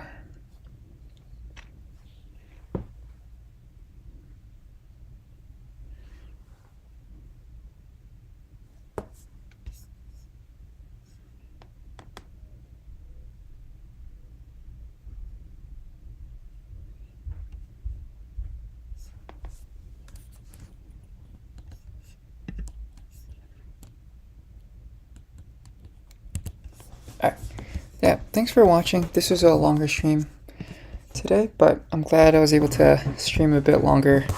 Didn't really have anything to do, so perfect timing for me. I think maybe when I come back, I might stream on my other channel, Zangfund, or I might work on some stuff for the RAG. Now, I have to see. But thanks for tuning in, and catch you guys in the next one.